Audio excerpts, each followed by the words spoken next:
پروردگار عالم رمضان کے روزوں کو قبول فرما، آمین ہماری تراویح کو قبول فرما، آمین قرآن مجید پڑھنے کو قبول فرما، آمین قرآن مجید سننے کو قبول فرما۔ آمین اے اللہ قرآن مجید کا نور ہمارے دلوں میں عطا فرما، آمین اے اللہ اس کے معارف ہمارے دلوں میں عطا فرما، آمین اے اللہ اس کی تعلیمات کے مطابق زندگی گزارنے کی توفیق نصیب فرما۔ آمین اے اللہ آج ختم قرآن کے اس موقع پر ہم سب کی بخشش فرما، آمین اللہ ہم سب کے گناہوں کو معاف فرما، اللہ ہماری خطاؤں سے درگزر فرما، ہمارے عیبوں کی پردہ پوشی فرما، اللہ ہم پر رحمت کی نظر فرما۔ اے اللہ ہماری ان دعاؤں کو اپنی رحمت سے قبول فرما، اے اللہ ہماری ان دعاؤں کو اپنی رحمت سے قبول فرما۔ پروردگار عالم جو لوگ یہاں موجود ہیں ان کی بھی بخشش فرما، جو دور بیٹھے آواز سن رہے ہیں اللہ ان کی بھی بخشش فرما۔ اللہ آج کی رات کو ہمارے لیے بخشش کی رات بنا۔ اے اللہ 29 رمضان کی رات ہے، میرے مالک طاق رات ہے، اپنی رحمت کے ساتھ اے اللہ ہماری اس رات میں گناہوں سے مغفرت فرما، ہمیں جہنم کی آگ سے بری فرما۔ آپ کے پیارے حبیب صلی اللہ علیہ وسلم نے بتلایا کہ رمضان کی آخری رات میں اتنے جہنمی بری ہوتے ہیں جتنے پہلی رمضان سے اس رات تک ہوئے۔ اے اللہ پورے مہینے میں جتنے جہنمی بری ہوئے اس کے برابر جہنمی آج کی رات میں بری کیے جائیں گے۔ اللہ اس رات میں ہماری بھی بخشش فرما، اے اللہ اس رات میں ہماری بھی مغفرت فرما، اے اللہ ہمارے گناہوں کو بھی معاف فرما، ہماری خطاؤں کو بھی معاف فرما، ہمارے گناہوں کو نیکیوں میں تبدیل فرما۔ اللہ ہمیں نیکی تقوی کی زندگی نصیب فرما، اے اللہ ہمیں اپنا قرب عطا فرما، اپنی معرفت نصیب فرما، اے اللہ اپنی سچی محبت ہمارے دلوں میں عطا فرما، ہمارے دلوں کو اپنی محبت سے لبریز فرما۔ رب کریم ہماری ان دعاؤں کو اپنی رحمت سے قبول فرما۔ اے اللہ جن جن لوگوں نے دعاؤں کے لیے کہا، خط لکھے، فون کیے یا کہنا چاہتے تھے نہیں کہہ سکے، اے اللہ سب کی نیک مرادوں کو پورا فرما۔ پروردگار عالم پوری امت مسلمہ میں جتنے کلمہ گو ہیں سب کے گناہوں کی بخشش فرما۔ اے اللہ جو کلمہ گو نہیں ہے ان کو کلمہ پڑھنے کی توفیق عطا فرما۔ اے اللہ امت مسلمہ کو عزت رفتہ نصیب فرما، امت مسلمہ کو ہدایت نصیب فرما۔ اے اللہ پوری دنیا کے مسلمانوں کی پریشانیوں کو دور فرما۔ اے اللہ ہمارے اس ملک کی حفاظت فرما۔ اے اللہ ہمارے اس ملک کو اے اللہ بحرانوں سے نکال دیجئے، اللہ ہمارے اس ملک پر رحمت کی نظر ڈال دیجئے۔ اے اللہ قرضوں سے محفوظ فرما، مرضوں سے محفوظ فرما، ذلت سے محفوظ فرما، علت سے محفوظ فرما، قلت سے محفوظ فرما۔ ہماری ان دعاؤں کو اپنی رحمت سے قبول فرما۔ اے اللہ مدارس عربیہ کی حفاظت فرما، دعوت و تبلیغ کے کام کی حفاظت فرما، جہاں اللہ اللہ ہوتی ہے ان خانقاہوں کی حفاظت فرما، اقامت دین کی کوششوں کی حفاظت فرما۔ اے اللہ ہمارے ایمان کی حفاظت فرما۔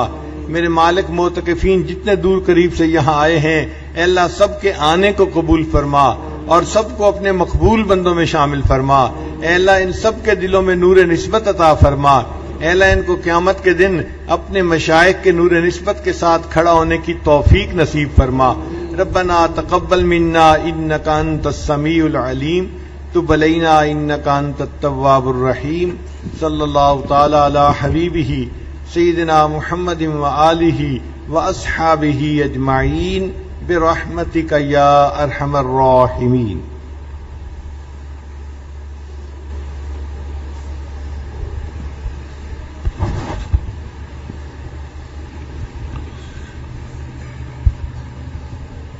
صلاۃ الوتر۔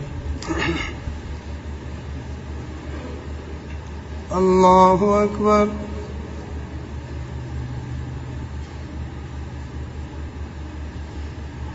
الحمد لله رب العالمين الرحمن الرحيم مالك يوم الدين إياك نعبد وإياك نستعين اهدنا الصراط المستقيم صراط الذين أنعمت عليهم غير المغضوب عليهم ولا الضالين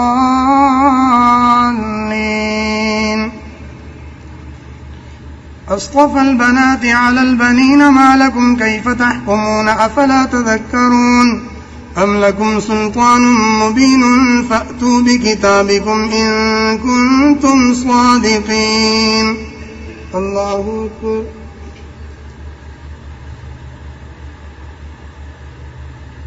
سمع الله لمن حمده۔ الله أكبر۔ الله أكبر الله أكبر الله أكبر. الحمد لله رب العالمين الرحمن الرحيم مالك يوم الدين إياك نعبد وإياك نستعين اهدنا الصراط المستقيم صراط الذين أنعمت عليهم غير المغضوب عليهم ولا الضالين.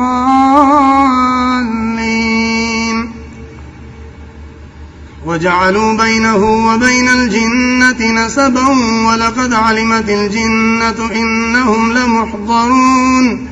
سبحان الله عما يصفون إلا عباد الله المخلصين. الله أكبر.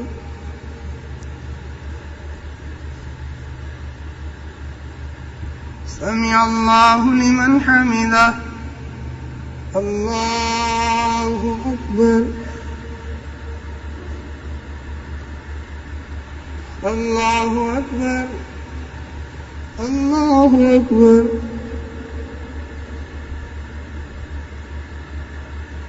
الله أكبر.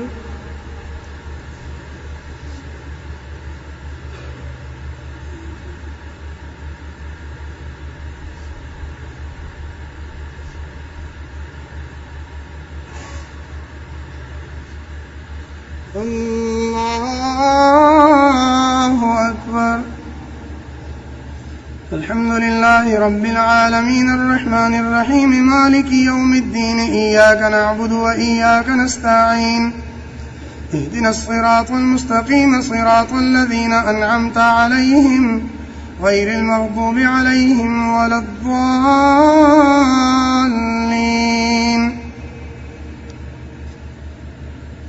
سبحان ربك رب العزة عما يصفون وسلام على المرسلين والحمد لله رب العالمين. الله أكبر.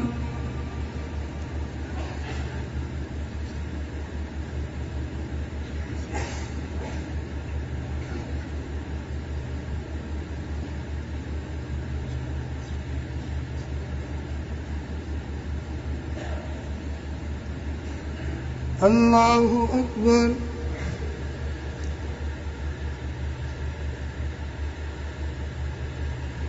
سمع الله لمن حمده. الله أكبر.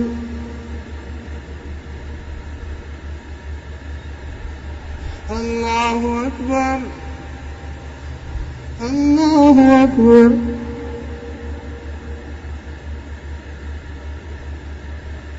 الله أكبر.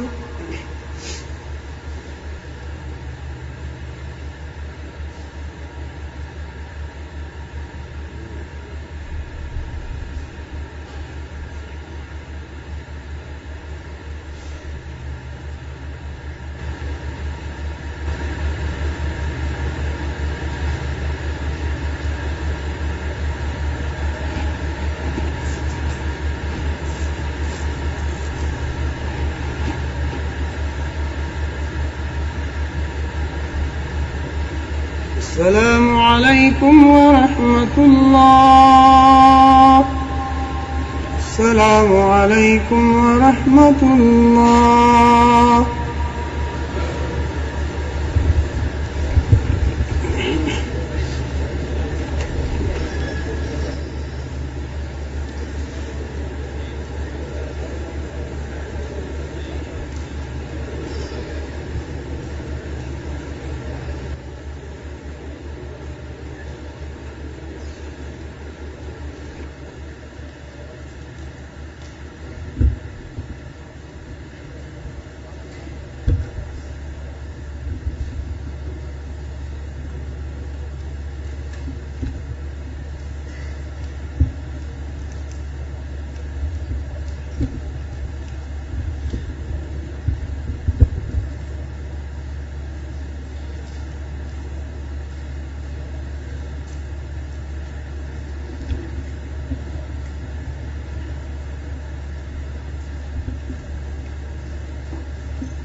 احباب سے گزارش ہے کہ بہت زیادہ قریب آنے کی بجائے تھوڑا سا آپ کھلے بیٹھ جائیں تاکہ سکون اور اطمینان سے آپ حضرات بیان سماعت کر سکیں.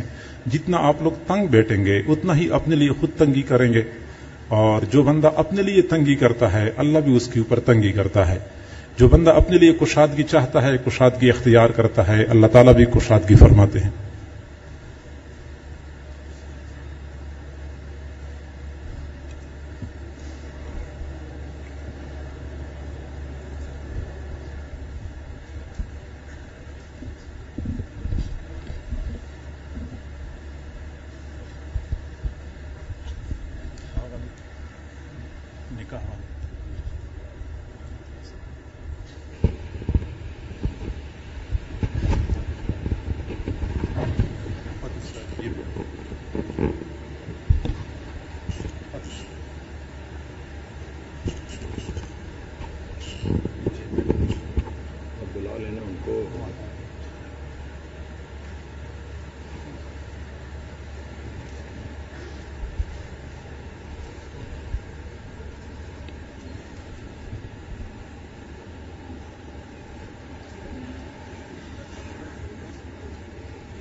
الحمد لله وكفى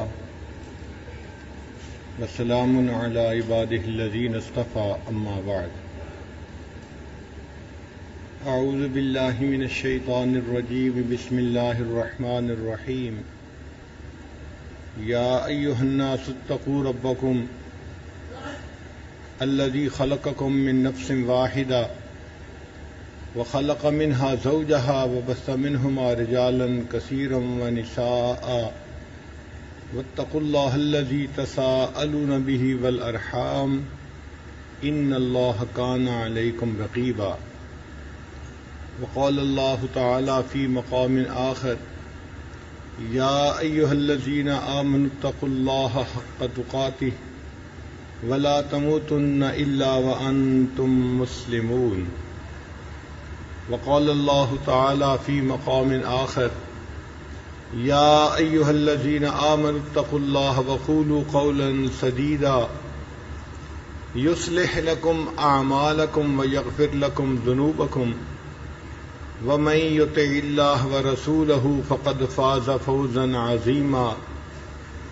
وقال الله تعالى في مقام آخر الطيبات للطيبين والطيبون للطيبات.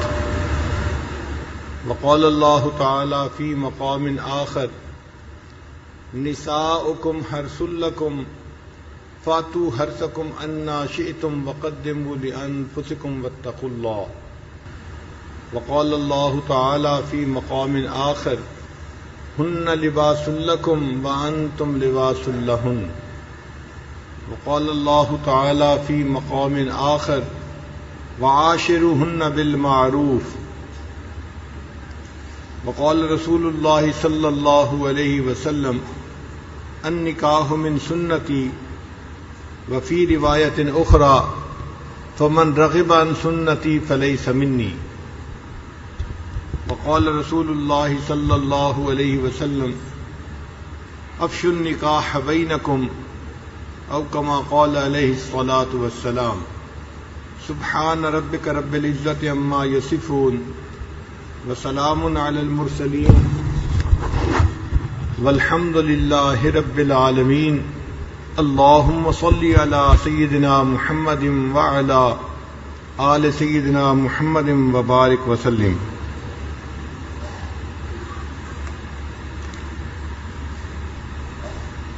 جی فیض الرحیم صاحب، کیا آپ نے مسمات عائشہ خان جو بیٹی ہیں محمد عاطف خان صاحب کی، ان کو علی رحمان جو بیٹے ہیں مبشر علی کے، ان کے نکاح میں بعوض حق مہر جو ڈائمنڈ کی انگوٹھی ہوگی بمطابق شریعت محمدی سامنے شرگواہوں کے ان کے نکاح میں پیش کیا؟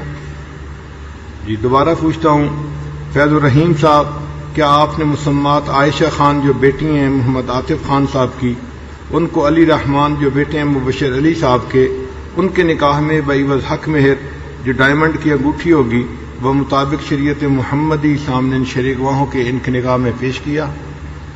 جی علی رحمان صاحب، کیا آپ نے مسمات عائشہ خان جو بیٹی ہیں محمد عاطف خان صاحب کی، ان کو اپنے نکاح میں بعوض حق مہر جو ڈائمنڈ کی انگوٹھی ہوگی بمطابق شریعت محمدی سامنے ان شریکاہوں کے اپنے نکاح میں قبول کیا؟ دوبارہ پوچھتا ہوں، علی رحمان صاحب، کیا آپ نے مسمات عائشہ خان جو بیٹی ہیں محمد عاطف خان صاحب کی، ان کو اپنے نکاح میں بعوض حق مہر ڈائمنڈ کی انگوٹھی ہوگی بمطابق شریعت محمدی سامنے ان شریکاہوں کے اپنے نکاح میں قبول کیا؟ بارک اللہ لک و بارک علیک و جمع بینکما فی خیر۔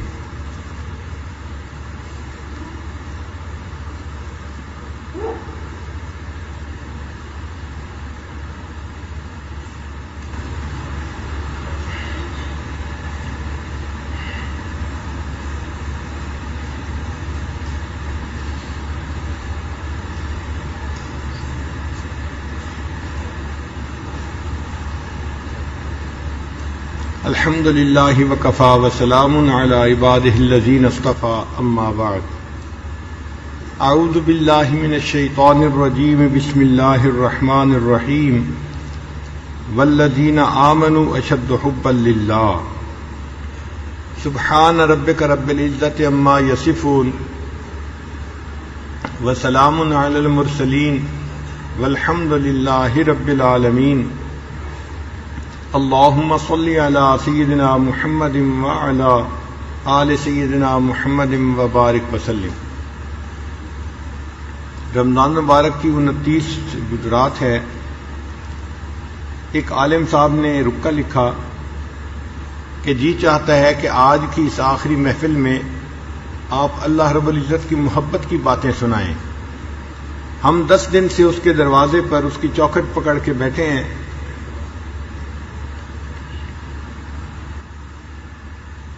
اس کی محبت کے تذکرے ہوں گے، ہمارے دل مچل جائیں گے اور ہم اللہ سے پھر خوب دعا مانگیں گے۔ تو ان کی فرمائش کو مد نظر رکھتے ہوئے آج حکم کی بجائے اللہ رب العزت کی محبت کا عنوان چن لیا ہے۔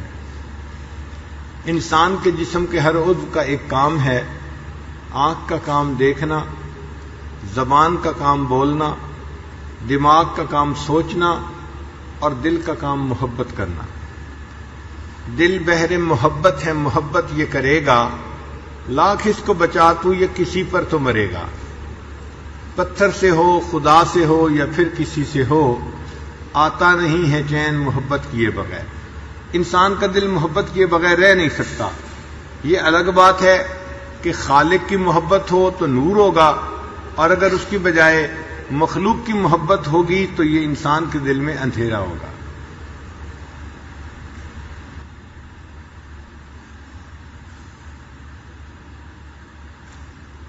کسی سے محبت کرنے کی 4 وجوہات ہوتی ہیں۔ اس میں پہلی وجہ ہوتی ہے اس کا حسن و جمال۔ اللہ تعالیٰ نے انسان کی فطرت ہی ایسی بنائی ہے کہ انسان کو حسن و جمال اچھا لگتا ہے فطرتی طور پہ۔ چنانچہ خوبصورت بلڈنگ ہو، خوبصورت منظر ہو، خوبصورت شخصیت ہو یا کوئی کپڑا خوبصورت ہو، جو چیز بھی خوبصورت ہو انسان کو اچھی لگے گی۔ انسان کی فطرت ہی اللہ تعالیٰ نے ایسی بنائی ہے۔ مجھے آج بھی یاد پڑتا ہے، بہت سال پہلے کی بات ہے، میں ایک مرتبہ اپنے بچوں کو لے کے کشمیر کے سفر پر گیا تو مظفر آباد اور باقی جگہوں پر ہم نے پروگرام کیے۔ جب وہاں سے واپس لوٹنے لگے تو بچے چھوٹے تھے، پچھلی سیٹ پہ میری بیٹی بیٹھی ہوئی تھی جو سب سے چھوٹی تھی۔ اس نے ایک منظر دیکھا اور مجھے کہنے لگی کہ ابو جی یہ تصویر تو ہم کتابوں کے اندر چھپی ہوئی دیکھتے ہیں۔ جب اس بچی نے توجہ دلائی تو میں نے گاڑی کے ایک طرف سے دیکھا، اتنا خوبصورت منظر تھا کہ واقعی جس کی خوبصورتی کو الفاظ میں بیان کرنا مشکل۔ میں نے گاڑی کو کنارے پہ پل کیا اور ہم لوگ تقریباً آدھا گھنٹہ اس منظر کو بیٹھ کے دیکھتے ہی رہے۔ اتنے خوبصورت پہاڑ تھے سرسبز، اور نیچے بل کھاتا ہوا دریا تھا، اور خوبصورتی اتنی تھی کہ حیران ہوتا تھا کہ یا اللہ، اگر دنیا میں مناظر اتنے خوبصورت ہیں تو آپ کی جنت کتنی خوبصورت ہوگی۔ واقعی جنہوں نے کشمیر کو جنت نظیر کہا انہوں نے سچ کہا۔ تو خوبصورت منظر کو انسان دیکھے تو اچھا لگتا ہے، خوبصورت کپڑے کو دیکھے اچھا لگتا ہے، خوبصورت بلڈنگ کو دیکھے تو اچھا لگتا ہے۔ انسان حج اور عمرے پہ کئی دفعہ جاتا ہے، جیسے ہی مطاف کے اندر داخل ہوتا ہے نا تو اللہ کے اس گھر کی خوبصورتی ایسی ہے کہ انسان حیران ہو کے رہ جاتا ہے۔ کئی مرتبہ تو آنکھوں کو یقین نہیں آتا کہ میں زندگی میں اپنے جیتے جاگتے یہ منظر آنکھوں سے دیکھ رہا ہوں۔ اتنی خوبصورت انہوں نے مسجد حرام کو بنایا ہے کہ انسان حیران ہوتا ہے اللہ کی شان کو دیکھ کے۔ واقعی وہ کسی بڑے شہنشاہ کا محل نظر آتا ہے۔ تو انسان کی فطرت ہے، اس کو خوبصورت چیز اچھی لگتی ہے۔ اب آپ اندازہ لگائیے کہ جب خوبصورت چیز اچھی لگتی ہے تو اللہ رب العزت جس نے حسن و جمال کو پیدا کیا اس اللہ تعالی کے اپنے حسن و جمال کا کیا عالم ہوگا۔ ہم اللہ تعالیٰ کے حسن و جمال کا اندازہ ہی نہیں لگا سکتے۔ نبی علیہ الصلوۃ والسلام نے ارشاد فرمایا اللہ جمیل، اللہ رب العزت بہت خوبصورت ہیں۔ ہمیں وہ خوبصورت جو ہے دیدار وہ جنت میں نصیب ہوگا، دنیا میں نہیں نصیب ہو سکتا۔ اللہ تعالیٰ نے وعدہ فرمایا ہے میرے بندو تم جنت میں آؤ گے ولدینا مزید، تو جنت میں میں تمہیں اپنے چہرے کا دیدار عطا فرماؤں گا۔ کتابوں میں اس کی بڑی تفصیل لکھی ہے، امام غزالی رحمۃ اللہ نے تو تقریباً کوئی 50 پیج اس کے اوپر لکھے۔ وہ فرماتے ہیں کہ جنتی جب جنت میں داخل ہوں گے تو جنت اتنی خوبصورت ہوگی کہ جب یہ جنتی مخلوق کو دیکھیں گے تو 70 سال تک ٹکٹکی باندھ کر ان کے چہروں کو دیکھتے رہیں گے۔ ان کو یقین گویا نہیں آئے گا کہ مخلوق اتنی بھی خوبصورت ہو سکتی ہے۔ پھر وہاں اپنی زندگی گزاریں گے تو اللہ رب العزت ان کو ہر نعمت عطا فرمائیں گے، جو دل میں خیال آئے گا وہ پورا ہو جائے گا۔ آپ یوں سمجھیے کہ اللہ تعالیٰ اپنی قدرت سے ہر جنتی کو جنت میں چھوٹی سی خدائی عطا فرما دیں گے، جو دل میں آئے گا پورا ہو جائے گا۔ پھر ایک ایسا وقت آئے گا اللہ تعالیٰ اپنے بندوں سے پوچھیں گے کہ میرے بندو کیا تم جنت میں خوش ہو؟ سارے جنتی کہیں گے اے اللہ ہم جنت میں بہت خوش ہیں، ٹول خدے۔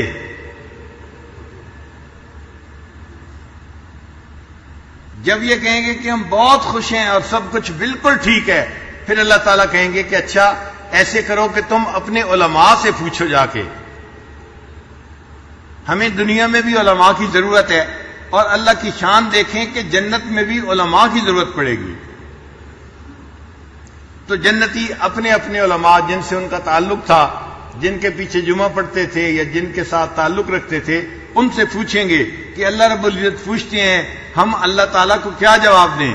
پھر جنتی ان کو کہیں گے کہ دیکھو ہمیں جنت کی سب نعمتیں تو مل گئیں، لیکن جنت میں اللہ نے دیدار کا وعدہ کیا تھا، ابھی تک وہ دیدار نصیب نہیں ہوا۔ تو علماء کے توجہ دلانے پر جنتیوں کے ذہن میں یہ بات آئے گی، پھر سارے جنتی اللہ تعالیٰ سے دعا مانگنا شروع کریں گے اے اللہ ہمیں اپنا دیدار عطا فرما دیجئے۔ اے اللہ اگر کوئی میزبان اپنے گھر بلائے اور گھر تو دکھا دے، خود اپنی ملاقات نہ دے تو وہ میزبانی کیسی ہوئی؟ اے اللہ ہمیں اپنا دیدار کروا دیجئے۔ جب جنتی اللہ تعالیٰ سے بار بار کہیں گے تو اللہ تعالیٰ ان سے کہیں گے کہ اچھا اب تم میرے دیدار کی تیاری کرو۔ تو سارے جنتی اللہ تعالیٰ کے دیدار کی تیاری کریں گے۔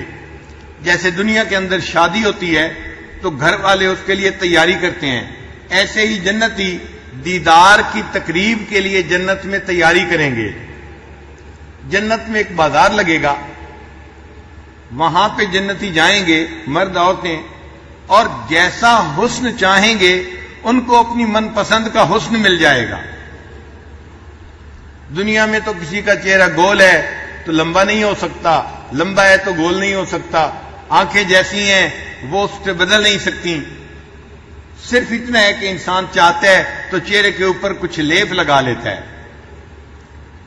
مگر جنت میں تو وہ ارادہ کرے گا، اس کی آنکھیں ویسی خوبصورت بن جائیں گی، پلکیں ویسی بن جائیں گی، رخسار کی خوبصورتی ویسے ہو جائے گی، چہرے کی کمپلیکشن ویسے ہو جائے گی، آپ اندازہ کریں کہ وہاں خوبصورتی کا کیا معیار ہوگا۔ من پسند کی خوبصورتی اللہ تعالیٰ ہر جنتی کو عطا فرمائیں گے، یہ جنت کا بیوٹی پارلر ہوگا، مگر صرف لیپ لگانے والا پارلر نہیں ہوگا، بلکہ جو انسان چاہے گا واقعی اس کو ویسی خوبصورتی نصیب ہو جائے گی۔ پھر جنتی عورتیں ایسے کپڑے پہنے گی کہ ہر عورت کے کپڑے میں سے 70,000 رنگوں کے شیڈ جھلک رہے ہوں گے۔ آج دنیا میں جو عورتیں کپڑے بنواتی ہیں 4-5 شیڈ ہوتے ہیں مختلف، اس سے ملتے جلتے کلر ہوتے ہیں، 70,000 شیڈ جھلک رہے ہوں گے۔ اور جنتی مرد بھی خوبصورت کپڑے پہنیں گے اور سونے کے کنگن پہنیں گے اور تیار ہوں گے، اور پھر تیار ہو کے جنت عدن میں یہ سارے کے سارے جنتی آئیں گے۔ وہاں پر ایک دریا ہوگا، اس دریا کے کنارے پر ان کے لیے پہلے کھانے پینے کی محفل سجے گی۔ امام غزالی رحمۃ اللہ فرماتے ہیں کہ اللہ تعالیٰ پہلے اپنے مہمانوں کی مہمان نوازی فرمائیں گے، لیکن ہر جنتی کے سامنے 70,000 پلیٹوں میں کھانا رکھا جائے گا، ہر جنتی کے سامنے 70,000 پلیٹوں میں۔ دنیا میں دعوت کی جاتی ہے 2-3 طرح کے کھانے ہوتے ہیں، اس سے اوپر نہیں، جنت میں 70,000 پلیٹوں میں کھانا، اور پھر جنتی ان کو کھائیں گے، بھوک کی وجہ سے نہیں کھائیں گے، انجوائے کرنے کے لیے کھائیں گے، اتنا کھائیں گے کہ بہت کھائیں گے، پیٹ بھر جائے گا، تکلیف نہیں ہوگی، ایک خوشبودار ڈکار آئے گی اور پھر ان کو ویسے ہی کھانے کی تڑپ محسوس ہوگی۔ جب خوب کھانے کو انجوائے کریں گے، پی لیں گے مشروبات، پھل کھائیں گے اور پرندوں کے بھنے ہوئے گوشت کھائیں گے، پھر اللہ فرمائیں گے کہ اچھا اب اگلی محفل کا اگلا جو ہے وہ معاملہ شروع ہوتا ہے۔ پھر اس وقت اللہ تعالیٰ حضرت داؤد علیہ السلام کو حکم فرمائیں گے کہ ان بندوں کو آپ زبور سنائیے۔ اللہ تعالیٰ نے جیسے سیدنا یوسف علیہ السلام کو حسن جمال میں انوکھا بنایا، اسی طرح اللہ تعالیٰ نے آواز کی خوبصورتی میں حضرت داؤد علیہ السلام کو انوکھی آواز دی۔ کوئل کی آواز بھی ان کے سامنے کیا حیثیت رکھتی ہے۔ وہ جب زبور پڑھا کرتے تھے، ان کے ساتھ ان کے کندھے کے اوپر پرندے آ کے بیٹھ جایا کرتے تھے، پانی جو ہے چلتا ہوا رک جایا کرتا تھا، ان کی آواز میں اللہ نے اتنی خوبصورتی پیدا کی تھی۔ مجھے اپنی زندگی میں مصر کے مشہور قاری عبد الباسط عبد الصمد، ان کے ساتھ 1 مہینہ امریکہ میں گزارنے کا موقع ملا۔ وہ مختلف محفلوں میں قرآن پاک کی تلاوت کرتے تھے، اور یہ آج جیسی محفل ہوتی اردو یا انگلش میں کچھ اس کے متعلق بیان کر دیا کرتا تھا۔ لیکن یقین جانیں کہ جب وہ قرآن پڑھتے تھے نا اور ہم سنتے تھے تو ہم کئی دفعہ خود وجد میں آ جاتے تھے، حیران ہوتے تھے اللہ آپ نے اس بندے کو کیا آواز دی ہے۔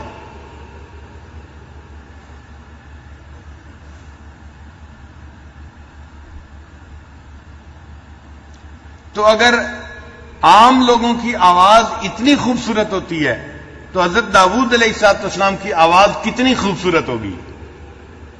یوسف علیہ السلام اپنے حسن میں ممتاز تھے اور داؤد علیہ السلام اپنی آواز کی خوبی میں ممتاز تھے۔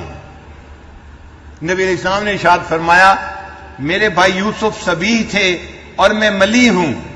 سبیح کہتے ہیں گورا چٹا رنگ، آدمی کا رنگ گورا چٹا ہو تو خوبصورت لگتا ہے، لیکن یہ ضروری نہیں ہوتا، اس کے ساتھ نقشدین کا خوبصورت ہونا بھی ضروری ہے، صرف رنگ کا گورا ہونا کافی نہیں ہوتا۔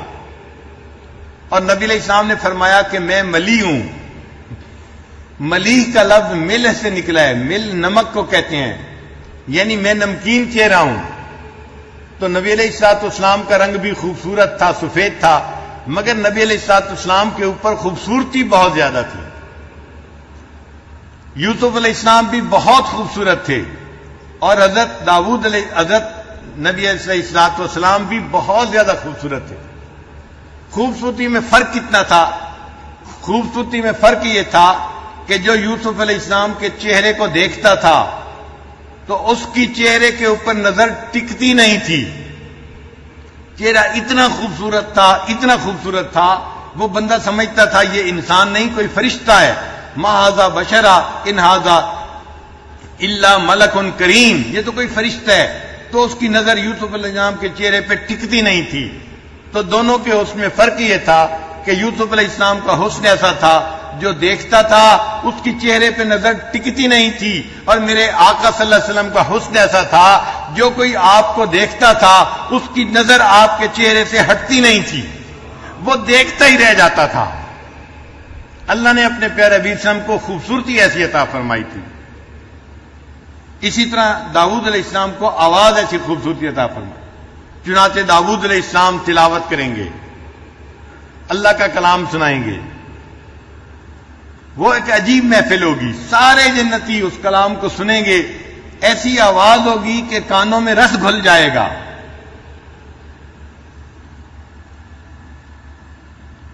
امام غزالی رحمۃ اللہ فرماتے ہیں ایک ایسا وقت آئے گا اللہ تعالیٰ جنتیوں کو خود سورہ یاسین کی تلاوت سنائیں گے. اللہ اکبر کبیرہ. آپ سوچئے وہ کیسی محفل ہوگی کہ اللہ تعالیٰ خود تلاوت فرمائیں گے اور جنتی سورہ یاسین کی تلاوت سنیں گے.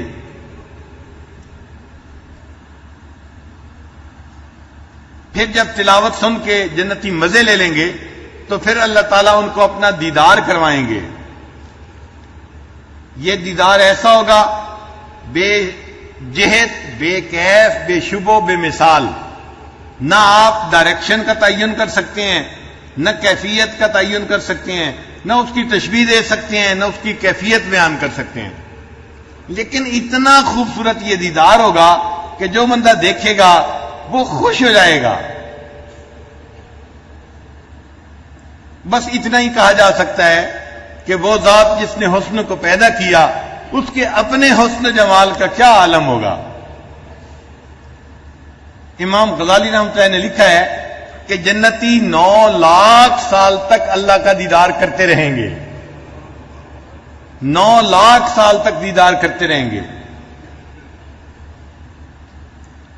پھر اس کے بعد وہ دیدار ختم کیسے ہوگا؟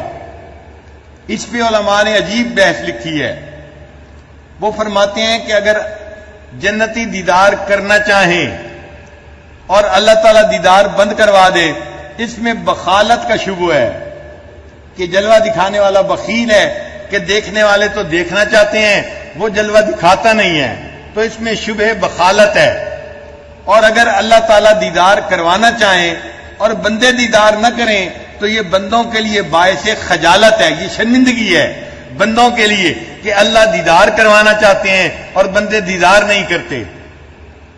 تو نہ اللہ دیدار کو ختم کرائیں گے اور نہ بندے دیدار ختم کریں گے، تو یہ دیدار کی محفل مکمل کیسے ہوگی؟ حضرت اقدس تھانوی رحمۃ اللہ نے اس کا نتیجہ نکالا. وہ فرماتے ہیں کہ جب اللہ چاہیں گے بندے دیدار کریں، اللہ جمال کی تجلیات بندوں پہ ڈالیں گے، سب بندے اللہ کے جلوے کا دیدار کرتے رہیں گے. اور جب اللہ چاہیں گے کہ یہ اب دیدار بند کر دیں، اللہ جلال کی تجلیات ڈالیں گے اور بندے دیدار کرنا بند کر دیں گے. نہ ادھر اعتراض ہو سکتا ہے نہ ادھر اعتراض ہو سکتا ہے. تو 9 لاکھ سال تک جنتی اللہ کا دیدار کریں گے. یہ کیا نعمت ہوگی جو اللہ تعالیٰ جنت میں جنتیوں کو عطا فرمائیں گے. ہم پوری زندگی اسی دیدار کے انتظار میں گزار رہے ہیں. ہماری یہ زندگی اللہ تعالیٰ کے دیدار کے انتظار میں گزر رہی ہے. حضرت مولانا قاسم نانوتوی رحمۃ اللہ اپنی ایک کتاب میں لکھتے ہیں کہ اللہ تعالیٰ نے ہر بندے کو اس دیدار کا تصور دن میں 5 مرتبہ کرنے کا حکم دیا.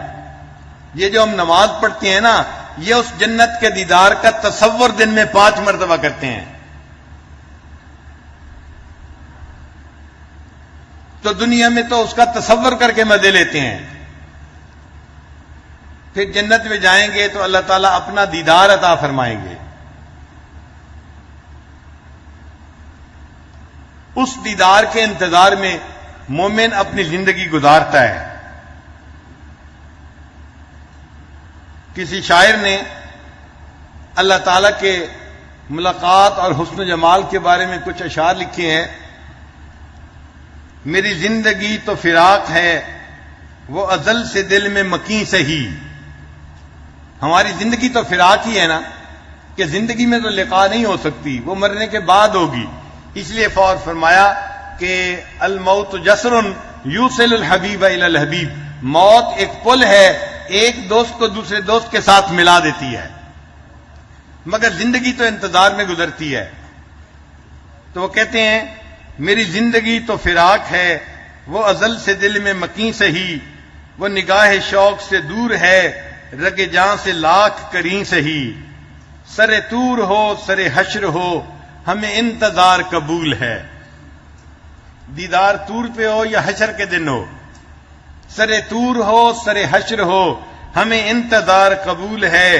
وہ کبھی ملیں وہ کہیں ملیں، وہ کبھی سہی وہ کہیں سہی. تیرا در تو ہم کو نہ مل سکا تیرے راہ گزر کی زمیں سہی. تیرا در تو ہم کو نہ مل سکا تیرے راہ گزر کی زمیں سہی. ہمیں سجدہ کرنے سے کام ہے جو وہاں نہیں تو یہیں سہی. مالک ہم نے تو سجدہ کرنا ہے، اگر تیرے گھر جا کر سجدہ نہیں کر پائے حج اور عمرہ پہ تو اے اللہ یہیں پہ ہم سجدہ کر لیتے ہیں. تیرا در تو ہم کو نہ مل سکا تیری راہ گزر کی زمین سہی. ہمیں سجدہ کرنے سے کام ہے جو وہاں نہیں تو یہیں سہی. انہیں دیکھنے کی جو لو لگی، جب اللہ کو دیکھنے کی تمنا دل میں سما گئی، انہیں دیکھنے کی جو لو لگی تو نصیر دیکھ ہی لیں گے ہم. شاعر کہتا ہے کہ جب اللہ کو دیکھنے کی دل میں تمنا بس گئی تو اب کبھی نہ کبھی ان کو دیکھ ہی لیں گے. انہیں دیکھنے کی جو لو لگی تو نصیر ان دیکھ ہی لیں گے ہم. وہ ہزار آنکھ سے دور ہوں وہ ہزار پردہ نشیں سہی.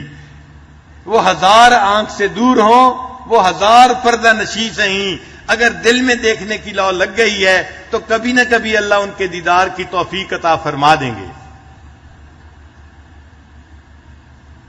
تو اگر حسن و جمال کے نقطۂ نظر سے دیکھا جائے تو دل چاہتا ہے کہ انسان اللہ سے محبت کرے، اس اللہ سے جس کا حسن کوئی ڈھلنے والا نہیں، جس کا حسن کوئی ادھار مانگی ہوئی چیز نہیں ہے، اس کا اپنا ہے، ذاتی ہے، اس کی اپنی تخلیق کی ہوئی چیز ہے. محبت کرنے کی دوسری وجہ کسی کا مال و منال. ہم نے دیکھا ہے کوئی امیر آدمی ہو نا، لوگ اس کے ساتھ تعارف کرنا پسند کرتے ہیں، لوگوں کو اس کا ریفرنس دیتے ہیں، فلاں تو میرا بڑا قریبی دوست ہے، ہم ان کے ساتھ آتے جاتے رہتے ہیں، ملتے رہتے ہیں. ان کے ساتھ اپنا قرب بتاتا ہے ان کے مال و دولت کی وجہ سے. تو مال و دولت کی وجہ سے بھی لوگ محبت کرتے ہیں. اگر مال و دولت کی وجہ سے محبت کی جاتی ہے تو اللہ تعالیٰ کے کیا کہنے کہ زمین اور آسمان کے اندر جتنے خزانے ہیں وہ سارے کے سارے اللہ کی ملکیت ہیں. وَلِلَّهِ خَزَائِنُ السَّمَاوَاتِ وَالْأَرْضِ، آسمان اور زمین کے خزانے اللہ کی ملکیت ہیں. آپ سوچئے کہ کتنے خزانے ہیں پوری دنیا میں، جتنا سونا ہے، جتنا تانبا ہے، جتنے ڈائمنڈ ہیں، جتنی باقی چیزیں ہیں، یہ ساری کی ساری اللہ کی ملکیت ہیں. اللہ مالک ہے اس کا، اور اللہ نے عارضی طور پہ اس کو بندوں کے حوالے کر دیا ہے. پھر یہ تو دنیا کی باتیں ہیں. جنت کے جو مکان ہوں گے وہ سونے اور چاندی کی اینٹوں سے بنیں گے. سونے، سوچئے ذرا کتنا سونا لگے گا جب اینٹیں سونے کی بنی ہوئی ہوں گی. اور حدیث پاک میں آتا ہے بعض لوگوں کا جنت کا مکان سرخ یاقوت سے بنایا جائے گا، روبی سے بنایا جائے گا، پورا مکان ہی روبی کا بنا ہوا ہوگا. اور جو اللہ کے راستے میں نکلنے والے لوگ ہوں گے ان کو اگر اللہ کے راستے میں موت آ گئی، ان کے گھر سے لے کے جس جگہ تک ان کو موت آئی، اللہ تعالیٰ ان کو ایک بے جوڑ موتی کا محل عطا فرمائیں گے. یہ بے جوڑ موتی ہوگا جو اس کا محل اللہ اس کو عطا فرما دیں گے. تو اللہ تعالیٰ کے خزانوں کے کیا کہنے. چند دن کی بات ہے، ایک نوجوان میرے پاس آئے، کہنے لگے جی کہ امریکہ کی ایک فضائی ڈپارٹمنٹ ہے، اس کو ناسا کہتے ہیں، جو خلا کے بارے میں تحقیقات کرتا رہتا ہے، چاند گاڑی بھیجتا ہے اور باقی بھی سارے کام کرتا ہے. انہوں کے سائنسدانوں نے دریافت کیا ہے کہ ایک ایسا سٹار ہے جو پورا کا پورا کاربن کا ہے، اور اس کا نام انہوں نے ڈائمنڈ سٹار رکھا ہے. وہ چمکتا ہے مگر 100% ڈائمنڈ ہے، فلا لیس ڈائمنڈ ہے. اور اس کی تفصیلات میں پرنٹ کر کے لایا ہوں. میں نے وہ تفصیلات پڑھی، اس پہ لکھا ہوا تھا کہ وہ لاکھوں ملین کیرٹ کا وزنی سٹار ہے، لاکھوں ملین کیرٹ کا. اللہ اکبر.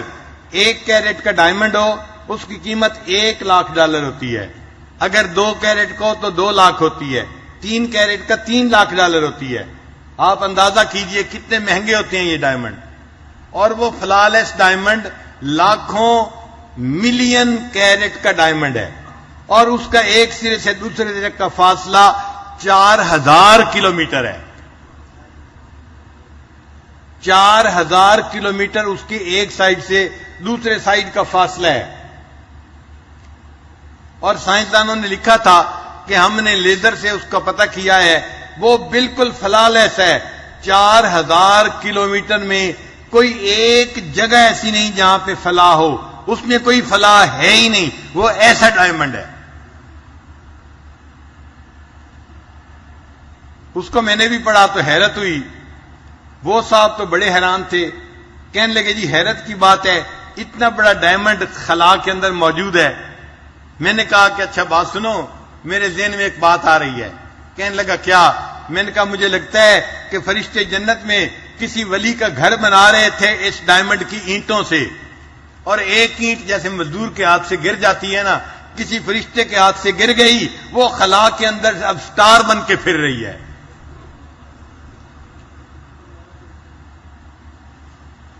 تو اتنے بڑے بڑے ڈائمنڈ جنتیوں کے گھروں کے اندر اینٹوں کی طرح استعمال ہوں گے.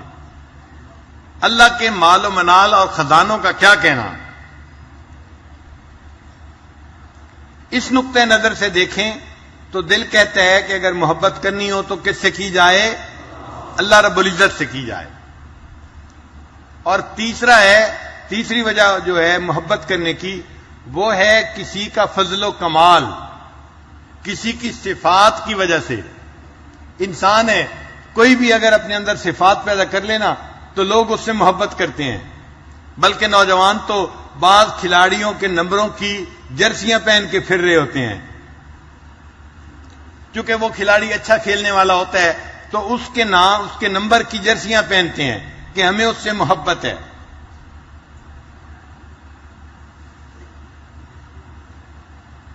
اللہ تعالیٰ کی صفات کا کیا کہنا. انسان اس کو بیان بھی کرنا چاہے تو اپنی زبان سے اس کو بیان بھی نہیں کر سکتا. ہم اللہ تعالیٰ کی صفات کا بیان کیا کریں گے.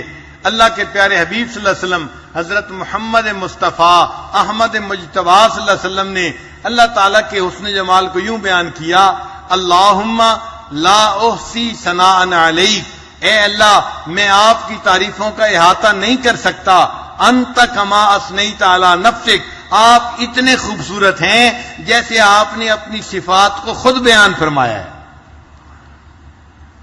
اور اللہ نے اپنی صفات کو کیسے بیان کیا؟ قرآن مجید پڑھیے، سورہ کہف میں ہم نے پڑھا، اللہ تعالیٰ فرماتے ہیں قُل لَوْ كَانَ الْبَحْرُ مِدَادًا لِكَلِمَاتِ رَبِّي لَنَفِدَ الْبَحْرُ قَبْلَ أَن تَنفَدَ كَلِمَاتُ رَبِّي وَلَوْ جِئْنَا بِمِثْلِهِ مَدَدًا. اے میرے محبوب صلی اللہ علیہ وسلم ان لوگوں کو بتا دیجئے، اگر ساری دنیا کے سمندروں کا پانی سیاہی بن جاتا اور ساری دنیا کے درختوں کی کلمیں بنا دی جاتی، ان کلموں سے اور اس سیاہی سے تیرے رب کی تعریفیں لکھنی شروع کی جاتی، ایک وقت آتا یہ کلمیں ٹوٹ جاتی، یہ سیاہی ختم ہو جاتی، تیرے رب کی تعریفیں کبھی ختم نہ ہوتی. تو جس پروردگار کی تعریفیں کوئی کر ہی نہیں سکتا، وہ پروردگار کتنی صفات والا ہوگا. جس کے ناموں کی نہیں ہے انتہا، ابتدا کرتا ہوں اس کے نام سے. اللہ تعالیٰ کے ناموں کی بھی انتہا نہیں ہے، چونکہ اس کے صفات کی انتہا نہیں، تو ہر صفت پر ایک صفاتی نام ہوتا ہے، لہذا اس کے ناموں کی بھی انتہا نہیں. ہم پورے ناموں کو جانتے ہی نہیں. تو اگر صفات کی وجہ سے محبت کرنی ہو تو انسان کس سے محبت کرے؟ اللہ رب العزت سے کرے. حسن و جمال کی وجہ سے محبت کرنی ہے تو اللہ سے کرے. مال و منال کی وجہ سے محبت کرنی ہے تو اللہ سے کرے. فضل و کمال کی وجہ سے محبت کرنی ہے تو اللہ سے کرے. اور چوتھی وجہ محبت کرنے کی ہوتی ہے کسی کا جود و احسان، کسی کے احسانات کی وجہ سے بھی انسان اس سے محبت کرتا ہے. چنانچہ لکھا ہے علماء نے، الانسان عبد الاحسان، انسان احسان کا بندہ ہوتا ہے. جو بندہ احسان کرتا ہے نا تو محسن سے فطری طور پہ بندے کو محبت ہوتی ہے. انسان تو پھر انسان ہے. ہم نے جانوروں کو دیکھا، وہ اپنے محسن سے محبت کرتے ہیں. چنانچہ سرکس کے اندر ایک آدمی شیر کی پیٹھ کے اوپر چڑھ کے بیٹھ جاتا ہے اور شیر اس کو کہتا کچھ نہیں، حالانکہ شیر درندہ ہے، اگر چاہے تو 1 منٹ میں اس بندے کو پھاڑ کھائے، لیکن اس کو کچھ نہیں کہتا، اس لیے کہ وہ بندہ اس شیر کو گوشت ڈالتا ہے، وہ اس کا محسن ہے، یہ اپنے محسن سے محبت کرتا ہے. اگر درندے بھی محسن سے محبت کرتے ہیں تو انسان تو پھر انسان ہے. انسان بھی اپنے محسن سے محبت کرتا ہے. اور اللہ تعالی ہمارے محسن حقیقی ہیں. اللہ تعالی ہمارے محسن حقیقی ہیں. جو کچھ ہمارے پاس ہے یہ سب اللہ کا دیا ہوا احسان ہے. ہم تو اللہ کے احسانات میں ڈوبے ہوئے ہیں. اللہ تعالیٰ قرآن مجید میں فرماتے ہیں وَإِن تَعُدُّوا نِعْمَتَ اللَّهِ لَا تُحْصُوهَا، اگر تم اللہ کی نعمتوں کو گننا چاہو تم اللہ کی نعمتوں کو گن بھی نہیں سکتے. ان گنت اللہ کی نعمتیں ہمارے اوپر ہیں. آپ ذرا غور کیجئے، اللہ تعالیٰ بینائی نہ دیتے ہم اندھے ہوتے، گویائی نہ دیتے ہم گنگے ہوتے، سماعت نہ دیتے ہم بہرے ہوتے، بال سر پہ نہ دیتے ہم گنجے ہوتے، لباس نہ دیتے ہم ننگے ہوتے، اللہ علم نہ دیتے ہم جاہل ہوتے، مال نہ دیتے ہم فقیر ہوتے، اللہ صحت نہ دیتے ہم بیمار ہوتے، اللہ عزت نہ دیتے ہم ذلیل ہوتے. آج جو عزتوں بری زندگی گزار رہے ہیں یہ سب اس مولا کا کرم اور احسان ہی تو ہے.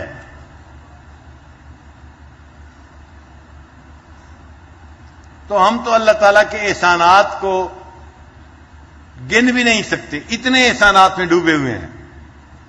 اگر اس نقطۂ نظر سے محبت کرنی ہو تو انسان کس سے محبت کرے؟ اللہ رب العزت سے محبت کرے.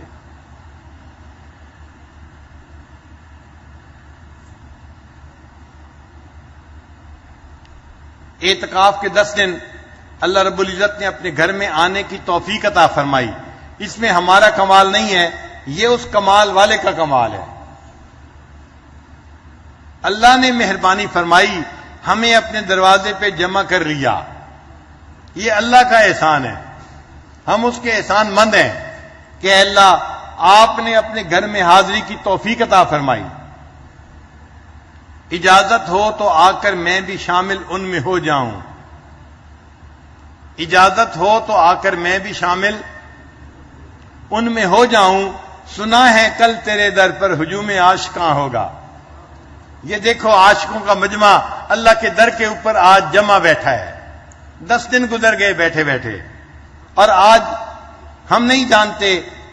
آخری طاق رات تو یقینی ہے، رمضان کی آخری رات ہے یا نہیں یہ ہمیں نہیں معلوم، لیکن طاق رات میں سے آخری طاق رات ہے. لہذا آج کی رات کا یہ وقت بڑا قیمتی ہے. ہم اللہ تعالیٰ سے دعا مانگتے ہیں، اے اللہ 10 دن آپ کی چوکھٹ پکڑ کے بیٹھے ہیں. اب فقیر اتنا لمبا عرصہ اگر بیٹھے رہیں تو مالک جو ہوتا ہے نا وہ فقیروں پر احسان کرتا ہے اور ان کو انعامات سے نوازتا ہے. اے اللہ آپ اپنے احسان کے طور پر ہمیں جنت عطا فرما دیجیے. اے اللہ ہمیں اپنے عملوں پہ بھروسہ نہیں ہے کہ ہم اپنے عملوں کی وجہ سے جنت میں جائیں گے، لیکن ہمیں تیرے کرم پہ بڑا بھروسہ ہے۔ اگر آپ کرم کی نظر فرما دیں، جتنے لوگ یہاں موجود ہیں اے اللہ ان سب کے لیے آپ جنت کا فیصلہ فرما سکتے ہیں۔ لہذا تھوڑی دیر کے لیے سب حضرات مراقب ہو جائیے، اللہ کی طرف متوجہ ہو جائیے، پھر ہم اللہ تعالیٰ سے دعا مانگیں گے۔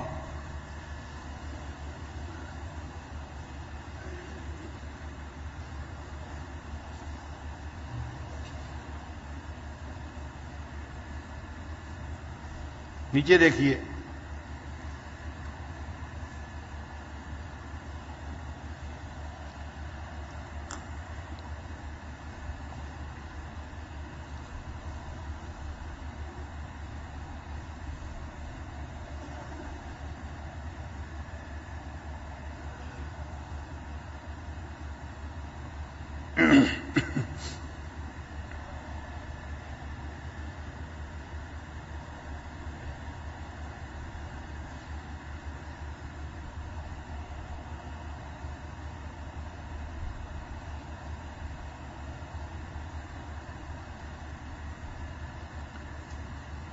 عشق خدا یارو نار غضب دی،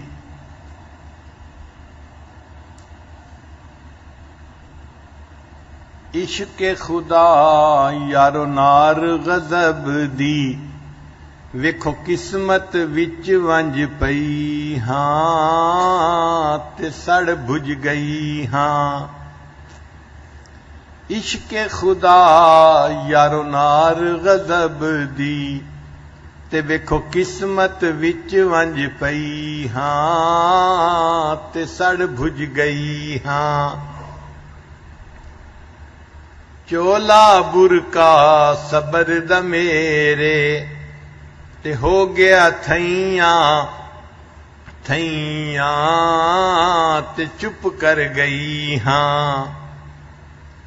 ماں پیو ویر وی یاد نہ میں کوں تے اتو تانے دیون سیاں تے سیندی رہی ہاں۔ ماں پیو ویر وی یاد نہ میں کوں تے اتو تانے دیون سیاں تے سیندی رہی ہاں۔ غلام فرید اے آکھ سجن نو میں تاں در تیڑے تے پئی ہاں تے جے ہو جئی ہاں۔ غلام فرید اے آکھ سجن نو میں تاں در تیڑے تے پئی ہاں تے جے ہو جئی ہاں۔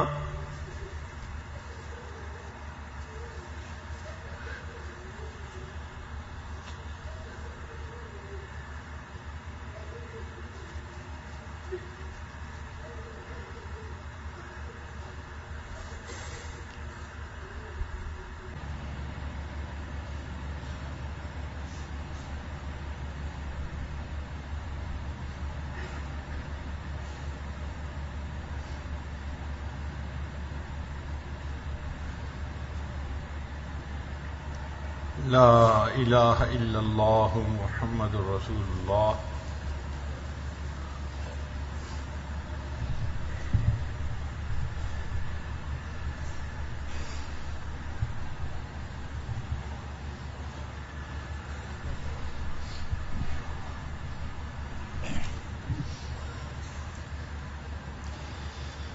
بسم اللہ الرحمن الرحیم۔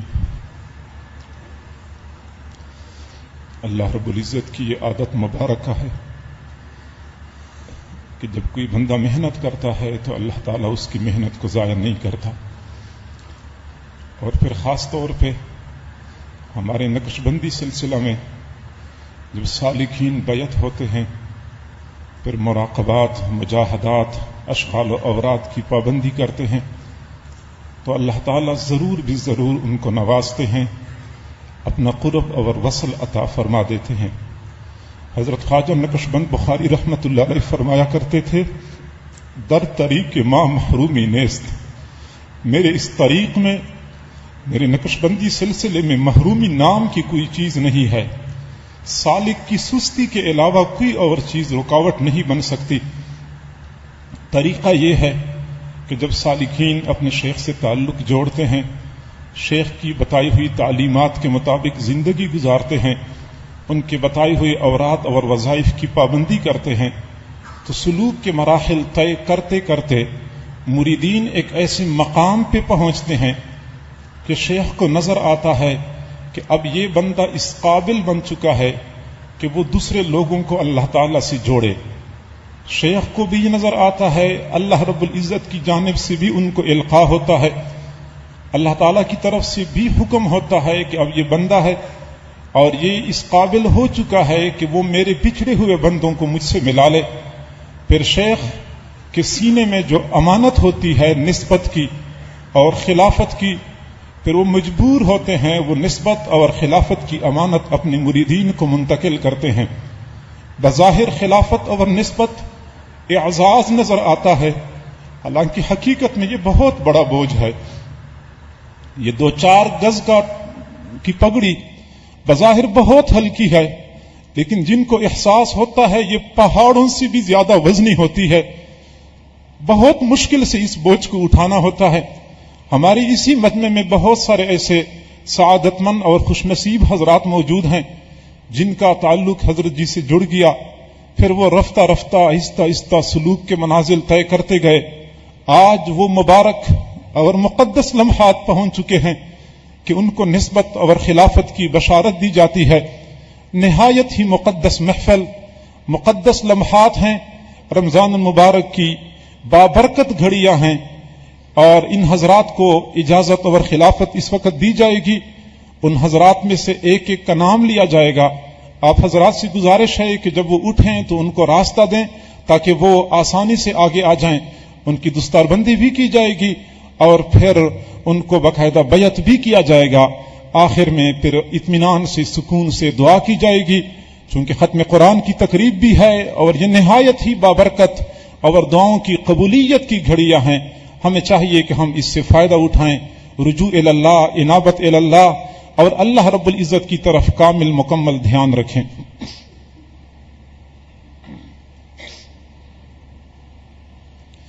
جن خوش نصیب حضرات کو اس وقت نسبت کی بشارت اور خلافت کی ذمہ داری ان کو دی جاتی ہے، ان میں سب سے پہلے خوش نصیب ہمارے اسی ادارے معہد الفقیر الاسلامی کے استاد الحدیث حضرت مولانا محمد اکرم صاحب۔ حضرت مولانا محمد اکرم صاحب جہاں کہیں بھی ہیں آگے تشریف لائیں۔ حضرت مولانا محمد اکرم صاحب آج سے تقریباً 20 سال پہلے ہمارے حضرت جی دامت برکاتہم العالیہ سے بیعت ہو گئے۔ پھر جب ہمارے یہاں پہ درس نظامی کا شعبہ شروع ہو گیا، حضرت جی دامت برکاتہم العالیہ نے ان کو اپنے پڑھانے کے لیے بلایا۔ انہوں نے سب کچھ چھوڑ چھاڑ کے یہاں پڑھانا شروع کیا۔ عرصہ 16 سال سے مسلسل معہد الفقیر میں پڑھا رہے ہیں اور حدیث کی کتابیں پڑھاتے ہیں۔ صرف یہ نہیں کہ فقط پڑھانے والے ہیں، بلکہ پڑھانے کے ساتھ ساتھ ادارے کی خدمت میں ہمیشہ کے لیے پیش رہے ہیں۔ ان 16 سالوں میں ہم نے ہمیشہ کے لیے دیکھا ہے، ہمارا اجتماع ہوتا ہے، ختم بخاری کی تقریب ہوتی ہے یا ایسی نشستیں ہوتی ہیں، جب بھی خدمت کا کوئی کام ہوتا ہے، جو مشکل کام ہوتا ہے، ہماری نظریں ان کے اوپر پڑ جاتی ہیں۔ جب بھی ان کی ذمہ ہم نے کام لگایا ہے، کبھی انہوں نے یہ نہیں کہا کہ یہ کام مشکل ہے، یہ مجھ سے نہیں ہو سکتا۔ دن رات ایک کر کے مصروف عمل ہو جاتے ہیں۔ ہمیشہ کے لیے شیخ کی خوشنودی کے لیے تمام تر مجاہدات برداشت کیے، اور صرف یہ نہیں کہ خدمت میں آگے بلکہ خدمت کے ساتھ ساتھ مراقبہ، ذکر اذکار کی پابندی۔ آپ حیران ہو جائیں گے، اکثر علماء یہ کہتے ہیں کہ ہم تو پڑھنے پڑھانے میں لگے ہوتے ہیں، ہمارے پاس تو مراقبے کا وقت نہیں ہوتا۔ حالانکہ یہاں پڑھانا مستقل ایک کام، مدرسے کی دوسری خدمات، یہ اس کے علاوہ اور اس کے ساتھ ساتھ 2-2.5 گھنٹے 3 گھنٹے دوران تعلیم روزانہ کا مراقبہ، اور چھٹیوں میں مراقبے کی مقدار 7-8 گھنٹے تک پہنچ جاتی ہے۔ پرانے زمانے میں ہم سنا کرتے تھے کہ حضرت مولانا حسین علی صاحب وہاں بچرا والے وہ عشاء کے بعد مراقبے کے لیے بیٹھ جاتے تھے اور تہجد کے وقت ان کا مراقبہ ختم ہوتا تھا. حضرت مولانا موصوف کا بھی یہی طریقہ ہے. چھٹیوں میں تو بالکل یہی معمول ہوتا ہے. عشاء کے بعد مراقبے کے لیے بیٹھ گئے اور فجر کی اذان کے وقت بلکہ تہجد کے وقت مراقبے سے اٹھ گئے. اور ابھی رمضان شریف میں بتا رہے تھے کہ پوری رات کا مراقبہ، ظہر کے بعد سے لے کے عصر تک مستقل مراقبہ، گویا کہ 7-8 گھنٹے سے بھی یہ مقدار آگے بڑھ جاتی ہے. علم کے ساتھ ساتھ اللہ رب العزت نے تواضع جیسی صفت سے نوازا ہے. عام طور پہ علم ہوتا ہے تو ساتھ تکبر بھی ہوتا ہے. تواضع بہت کم علماء کو نصیب ہوتی ہے. اللہ رب العزت نے ان کو تواضع سے بھی نوازا ہے اور یہ ان کی خدمات اور ان کی محنتوں کا ثمرہ ہے کہ آج ان کو نسبت اور خلافت کی بشارت دی جاتی ہے. دوسرے خوش نصیب ہماری اسی ادارے کے ایک اور استاد حضرت مولانا مفتی محمد عبداللہ صاحب. حضرت مولانا مفتی محمد عبداللہ صاحب 16 سال پہلے حضرت جی دامت برکاتہم العالیہ سے بیعت کر لی. طالب علم تھے، اس وقت اولا پڑھ رہے تھے کسی اور ادارے میں. پھر حضرت جی کی محبت ان کو کھینچ لائی، یہاں ادارے میں آ گئے اور یہاں پہ انہوں نے پڑھنا شروع کیا. پڑھتے بھی تھے، ساتھ ساتھ ذکر اذکار کرتے ہوئے تصوف کے مراحل بھی طے کرتے رہے. اور ایک وقت وہ بھی آ گیا کہ اسی ادارے میں انہوں نے دورہ حدیث مکمل کر لیا. دورہ حدیث کے ساتھ ساتھ پھر تخصص فی الفقہ بھی کر لیا، گویا کہ مفتی بھی بن گئے. اور مفتی بننے کے بعد پھر انہوں نے پڑھانا شروع کر دیا. پڑھانے کے ساتھ ساتھ ان کی جو اپنے شیخ کے ساتھ محبت اور عقیدت تھی یقیناً ہم سب کے سامنے ہے. میں کئی مرتبہ دوستوں کو کہا کرتا تھا، شاید ان کو معلوم نہ ہو کہ جو بندہ فنا فی شیخ بندے کو دیکھنا چاہتا ہے وہ ان کو دیکھ لے. جیسے بندہ اپنے شیخ کو حوالے کرتا ہے اور حوالے کرنے کا حق ہوتا ہے، ایسے ہی انہوں نے اپنے آپ کو شیخ کے حوالے کیا. ہر موقع پہ شیخ سے مشورہ مشاورت کیا کرتے تھے. اور حالت یہ تھی کہ تعلیمی ایام میں تو یہاں پہ رہتے ہی تھے، چھٹیوں میں بھی یہاں رہنے کا معمول. نہ انہوں نے کبھی یہ سوچا کہ یہ جمعے کی رات ہے لہذا چھٹی ہے، جمعے کا دن ہے چھٹی ہے، یا شعبان اور رمضان کا مہینہ ہے یہ چھٹی کے مہینے ہیں. نہیں، ہر وقت یہیں پہ رہنے کا معمول بنایا. اور مراقبہ کتنا کرتے تھے؟ 7-8 گھنٹے ان کا بھی اوسطاً مراقبے کا معمول رہا ہے. اور ہماری اسی ادارے میں تعلیم کا ایک شعبہ ہے ای معہد کے نام سے. بیرون ملک میں ہمارے جو احباب ہیں، حضرت جی کے متعلقین ہیں، وہ باقاعدہ اداروں میں داخلہ لے کے نہیں پڑھ سکتے، ان کو آن لائن ہم پڑھاتے ہیں. اس ادارے کے نگران اور منتظم بھی یہی ہیں، تعلیمی انتظامات ان کی ذمہ ہوتے ہیں. اور تیسرے خوش نصیب اسی مجلس میں حضرت مولانا شیخ الحدیث مولانا محمد نعیم صاحب، اٹک سے ان کا تعلق ہے. اٹک یہ چھچ کے علاقے میں آتا ہے. چھچ کا علاقہ یہ علم پروری میں اور علم کی نشر و اشاعت میں بہت مشہور ہے. اور اسی علاقے میں ایک مشہور قصبہ ہے غورغشتی رحمت اللہ غورغشتی. اور اسی قصبے میں ایک بہت مشہور محدث گزرے ہیں حضرت مولانا نصیر الدین غورغشتوی رحمت اللہ علیہ. سرحد اور بلوچستان اور افغانستان تک ان کا فیض پھیل چکا ہے. حضرت مولانا نصیر الدین غورغشتوی رحمت اللہ علیہ نقشبندی سلسلے کے بزرگ تھے.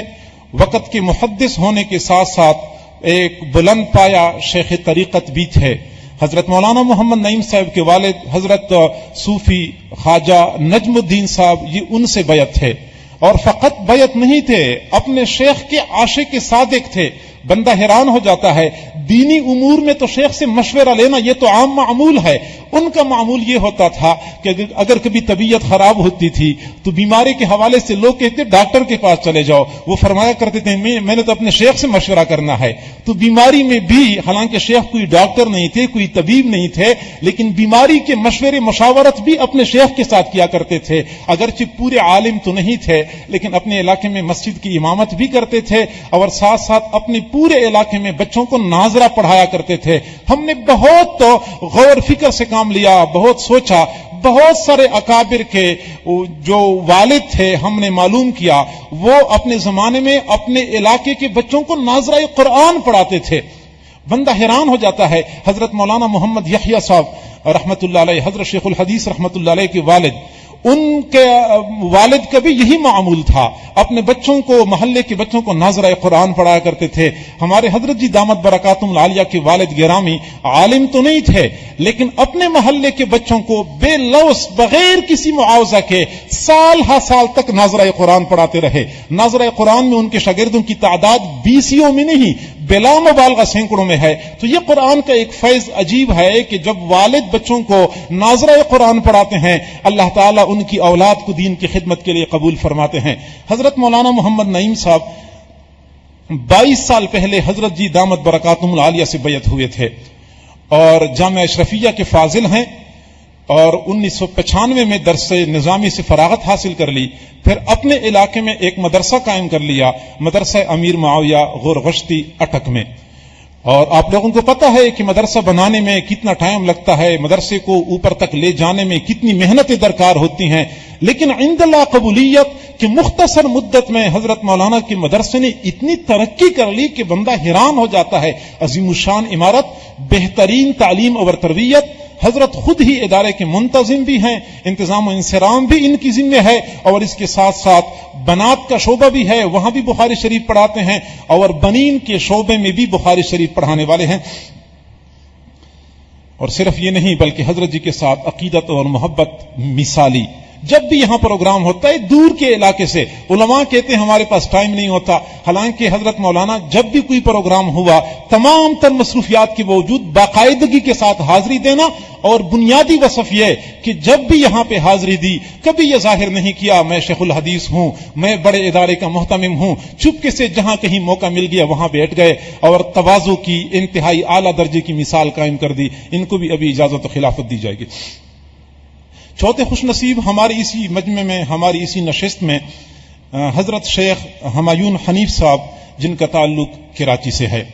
اللہ رب العزت نے ان کو دنیاوی علوم میں بہت زیادہ نوازا ہے، بہت اعلیٰ درجے کے دنیاوی اعتبار سے تعلیم یافتہ ہیں، اور 1991 میں اپنے شیخ حضرت مولانا شمس الرحمان عباسی صاحب، جو ہمارے سلسلہ نقشبندیہ کے بہت مشہور امام ہیں، ان سے بیعت ہو گئے، اور 3 سال کی قلیل مدت میں اپنے شیخ سے اجازت اور خلافت پائی، اور یہ اپنے شیخ کے خلیفہ اول قرار پائے، اور ان کو بڑی سعادت یہ حاصل ہے کہ اپنے شیخ کی صحبت میں 26 سال متواتر گزارے ہیں۔ آپ کو پتہ ہے جو بندہ اپنے شیخ کی صحبت میں 10 دن گزارتا ہے ان کی قلبی کیفیت کیا ہوتی ہے، تو جن حضرات نے 26 سال مسلسل اپنے شیخ کی صحبت میں گزارے ہیں ان کی روحانیت کا کیا مقام ہوگا۔ پھر اس کے بعد 1997 میں حضرت شیخ الحدیث مولانا محمد زکریہ رحمۃ اللہ علیہ کے خلیفہ حضرت ڈاکٹر اسماعیل میمن صاحب سے بھی اجازت و خلافت پائی، اور پھر ان کا تعلق حضرت جی کے ساتھ جڑ گیا، اور ظاہری بات ہے کہ اتنے حضرات سے فیض پانے کے بعد حضرت جی کے ساتھ بھی تعلق جڑ گیا تو نور علی نور ثابت ہو گیا۔ اور صرف یہ نہیں بلکہ پہلے سے حضرت اپنے علاقے کراچی میں عوام اور خواص کے لیے مرجع ہیں۔ عوام اور خواص ان کی ماہانہ ہفتہ وار مجالس میں آتے ہیں، مختلف علاقوں میں پروگرام ہوتے ہیں، سینکڑوں نہیں ہزاروں کی تعداد میں مریدین کے شیخ ہیں، باقاعدہ اپنے مریدین کے لیے مرجع و مأویٰ ہیں، اور اب ان کو سلسلہ نقشبندیہ میں حضرت جی کی جانب سے بھی اجازت اور خلافت دی جا رہی ہے۔ 5ویں خوش نصیب ہماری اسی نشست میں حضرت مولانا دوست محمد صاحب، جن کا تعلق بنو سے ہے۔ حضرت مولانا دوست محمد صاحب 1988 میں حضرت خواجہ مرشد عالم رحمت اللہ علیہ، جو ہمارے حضرت جی کی بھی شیخ تھے، ان سے یہ بیعت ہوئے تھے، اور صرف بیعت نہیں ہوئے تھے بلکہ اپنے شیخ کی محبت میں بنو چھوڑ کے دارالعلوم حنفیہ چکوال پہنچ گئے، وہاں پہ اپنے شیخ کے مدرسے میں پڑھتے بھی تھے اور ان سے فیض بھی حاصل کرتے رہے۔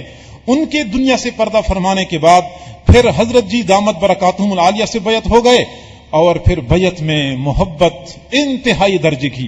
بندہ حیران ہو جاتا ہے کہ بنو میں پڑھتے تھے، طالب علم تھے، اور جمعرات کو چھٹی ہوتی تھی، ان دنوں میں حضرت جی دامت برکاتہم العالیہ لاہور میں جمعہ پڑھایا کرتے تھے، جمعرات کو چھٹی ہوتی تھی، اپنے ایک اور ساتھی کو ساتھ لے کے فوراً لاہور پہنچ جاتے تھے۔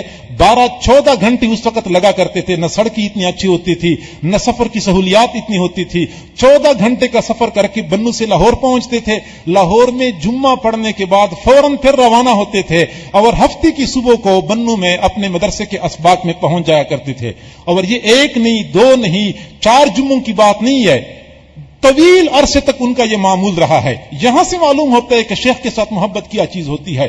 1988 سے سلسلے میں منسلک، اور پھر اللہ رب العزت نے ان کو نوازا بھی تو اسی کے بقدر ہے کہ اپنے دین کی خدمت کے لیے اللہ رب العزت نے قبول فرمایا۔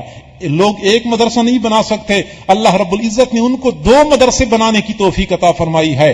کثیر تعداد میں بنات بھی ان کے مدرسے میں زیر تعلیم ہیں، رہائشی اور غیر رہائشی بچیاں، اور بنین کا بھی زبردست ادارہ ہے، مثالی تعلیم کے ساتھ ساتھ تربیت بھی بہت مثالی ہے، اور وہاں کے علاقے میں اچھی خاصی شہرت پانے والا ادارہ ہے۔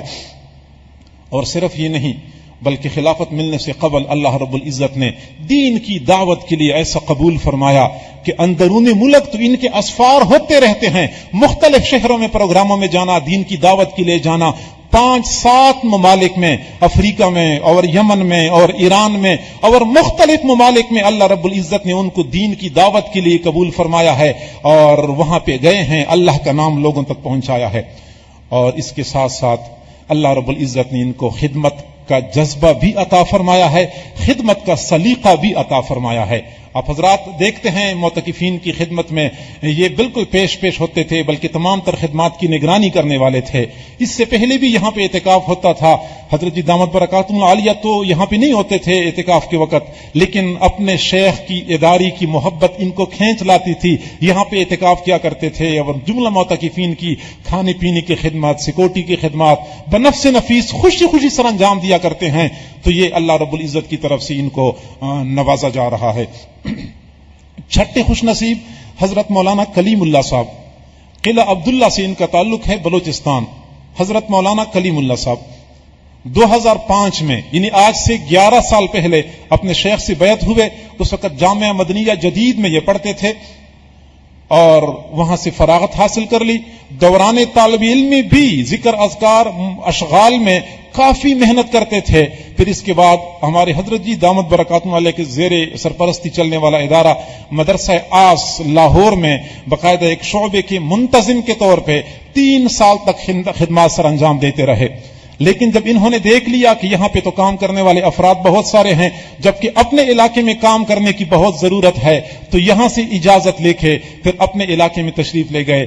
1 نہیں 2 مدارس قائم کر لیے، اور مدارس کے قیام کے ساتھ ساتھ دین کی دعوت کے لیے، دین کی نشر و اشاعت کے لیے مختلف علاقوں میں ان کے پروگرام ہوتے ہیں، اور ہفتہ وار ماہوار پروگرام میں لوگوں کا بڑا رجوع ہوتا ہے ان کی طرف، بڑا مجمع ہوتا ہے، اور ان کی خدمات اور ان کی محنتوں کے بدلے میں آج ان کو نسبت اور خلافت کی بشارت دی جاتی ہے۔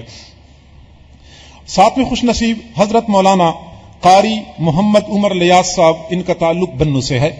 حضرت مولانا قاری محمد عمر لیاس صاحب، اور 22 سال پہلے حضرت جی دامت برکاتہم العالیہ سے بیعت ہوئے۔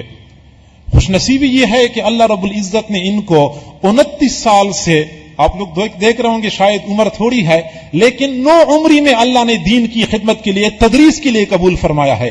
29 سال سے مسلسل یہ تدریس کا فریضہ سر انجام دے رہے ہیں اپنے اساتذہ کی زیر نگرانی میں۔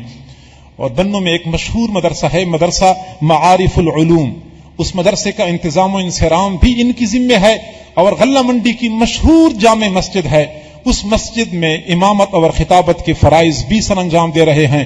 اللہ رب العزت نے قرآن پاک کا حفظ، قرآن پاک کی تجوید اور درس نظامی میں اللہ رب العزت نے زبردست مہارت عطا فرمائی ہے، اور تینوں شعبوں میں اس وقت خدمات سر انجام دے رہے ہیں۔ 8ویں خوش نصیب ہماری اسی نشست میں حضرت مولانا مفتی نور افضل صاحب، 4سدہ سے ان کا تعلق ہے۔ حضرت مولانا مفتی نور افضل صاحب سن 2000 میں، آج سے 16 سال پہلے حضرت جی سے بیعت ہوئے، اور فراغت حاصل کرنے کے بعد باقاعدہ مفتیان کے زیر نگرانی تخصص فی الفقہ کے مراحل طے کر لیے، اور اس وقت اپنے علاقے میں جامعہ اسلامیہ تنگی، بہت مشہور ادارہ ہے، پرانا، 1952 کا قائم شدہ ادارہ ہے. بڑے بڑے اکابر وہاں پہ اس وقت خدمات سر انجام دے رہے ہیں اور یہ اسی ادارے میں درس اور تدریس میں مصروف ہیں. یہ ان کے لیے بھی اعزاز ہے کہ اتنے بڑے ادارے میں ان کو خدمت سر انجام دینے کا موقع ملا ہے، بلکہ ہماری پوری جماعت کے لیے اعزاز ہے. ان کو ابھی خلافت سے نوازا جا رہا ہے. اور 9ویں خوش نصیب حضرت مولانا ولی الرحمان صاحب. حضرت مولانا ولی الرحمان ان کا تعلق بنو سے ہے اور ایک ادارے سے وہاں سے فارغ التحصیل ہیں. 20 سال پہلے حضرت جی سے بیعت ہو گئے اور بیعت ہونے کے بعد پھر ان کی زندگی میں جو نیکی، تقوی، پرہیزگاری، تدین لوگوں نے دیکھ لیا تو لوگ حیران ہو گئے. اور صرف یہ نہیں بلکہ اپنے علاقے میں بیانات میں اور لوگوں کو دعوت دینے میں بہت زیادہ خدمات سر انجام دے رہے ہیں. اس وقت وہ لوگوں کے لیے بڑا مرجع بنے ہوئے ہیں. حضرت مولانا ولی الرحمان صاحب اس وقت وہ متاثرین میں سے ہیں. وہ جیسے در در کی ٹھوکریں لوگ کھا رہے ہیں، اس وقت اپنے گھروں سے بے گھر ہیں. وہ آگے آ جائیں جہاں کہیں بھی ہیں. حضرت مولانا سعد اللہ صاحب کے دوستوں میں سے ہیں. اگلے خوش نصیب حضرت مولانا محمد عرفان صاحب. ان کا تعلق لاہور سے ہے. حضرت جی سے بیعت ہونے سے پہلے حضرت مولانا حامد میاں صاحب رحمۃ اللہ علیہ کے ایک خلیفہ ہوتے تھے، حضرت مولانا محمد شریف صاحب رحمۃ اللہ علیہ، یہ ان سے بیعت تھے. پھر ان کے بعد حضرت شیخ وجیہ الدین صاحب دامت برکاتہم العالیہ جو ہمارے حضرت جی کی بھی پیر تعلیم تھے، یہ ان سے بیعت ہو گئے. حضرت شیخ وجیہ الدین صاحب دامت برکاتہم العالیہ کی مشاورت سے پھر انہوں نے حضرت جی کے سلسلے کے ساتھ اپنا تعلق جوڑا اور حضرت جی کے سلسلے میں رہتے ہوئے انہوں نے پھر اوراد اور مشاغل کی بڑی پابندی کی. لاہور میں ان کا اپنا ایک مدرسہ ہے بنین کا اور ایک مدرسہ بنات کا ہے جو دین خدمات سر انجام دے رہا ہے. اور حضرت مولانا محمد عرفان صاحب کی منفرد اور مثالی خدمت اس وقت جو ہے وہ یہ ہے کہ وہ ان لوگوں میں اس وقت کام کر رہے ہیں جو نئے نئے مسلمان ہو جاتے ہیں، ہندو مت سے یا عیسائیت سے مسلمان ہو جاتے ہیں، پھر وہ ان کا کوئی پرسان حال نہیں ہوتا، ادھر سے بھی کٹ جاتے ہیں، ادھر بھی کوئی ان کو سہارا دینے والا نہیں ہوتا. یہ ان لوگوں کو سہارا دیتے ہیں. نہ صرف یہ کہ ان کو سہارا دیتے ہیں بلکہ ان کی تعلیم اور تربیت اور ان کی معاشی اور اقتصادی جملہ امور میں ان کی کفالت کرتے ہیں اور انہی حضرات کو بنیاد بنا کے پھر آگے ہندوؤں میں عیسائیوں میں کام کرتے ہیں. ان کو پیار سے، محبت سے، اچھے اخلاق سے دین کی طرف متوجہ کرتے ہیں. بلا مبالغہ درجنوں نہیں، بیسیوں نہیں، سینکڑوں کی تعداد میں عیسائی، ہندو اور قادیانی لوگ ان کے ہاتھ پہ مسلمان ہو چکے ہیں اور یہ پوری امت کی جانب سے فرض کفایہ ادا کر رہے ہیں. حضرت مولانا مفتی محمد عرفان صاحب لاہور سے ان کا تعلق ہے. آگے تشریف لائیں. اور اگلے خوش نصیب ہیں حضرت مولانا محمد عمر درخواستی صاحب. لفظ درخواستی سے آپ لوگ سمجھ گئے ہوں گے کہ یہ کن سے نسبت رکھتے ہیں. درخواستی حضرت مولانا عبداللہ درخواستی رحمۃ اللہ علیہ کے نام نامی سے ہم میں سے ہر بندہ واقف ہے اور یہ حضرت مولانا محمد عمر درخواستی صاحب اسی خاندان کے چشم چراغ ہیں. اسی خاندان کے چشم چراغ ہیں. حضرت درخواستی رحمۃ اللہ علیہ کی اولاد میں سے ہیں اور ان کے والد صاحب حضرت مولانا انیس الرحمان درخواستی صاحب کراچی میں ایک حادثے میں شہید ہو گئے تھے. یہ ان کے فرزند ارجمن ہیں اور جامع عبداللہ بن مسعود کے فاضل بھی ہیں جوہانپور میں ہے اور ان کے اس ادارے میں مدرس بھی ہیں، تدریس کی خدمات سر انجام دے رہے ہیں. اللہ رب العزت نے نو عمری میں بھی مثال خصلتوں سے اور خاصیتوں سے نوازا ہے. کیوں نہ ہو، یہ پورا خاندان ہی ایسا ہے. ایسے خاندان میں پلنے والے بچے تھوڑی سی کوشش کرتے ہیں، یہ نسبتیں تو بھاگتی ہیں ان کے پیچھے. بندہ تھوڑی سی کوشش کر لے، نسبت ان کے پیچھے بھاگ رہی ہوتی ہے. اور میں ویسے بھی لوگوں سے کہا کرتا ہوں کہ ہمارے حضرت جی کو اللہ رب العزت نے اس وقت جملہ مشائخ میں سے یہ انفرادیت عطا فرمائی ہے کہ صاحبزادگان ان کی طرف متوجہ ہوتے ہیں. بڑے بڑے مشائخ، بڑے بڑے علماء کے صاحبزادے، بلکہ کئی مرتبہ تو یہ بڑے حضرات اپنے صاحبزادوں کو خود پیش کرتے ہیں. حضرت کئی مشائخ ایسے ہیں. چند دن پہلے حضرت مولانا محمد شاہ صاحب دامت برکاتہم العالیہ خانقاہ فضلیہ مسکن پور شریف کے سجادہ نشین ہیں.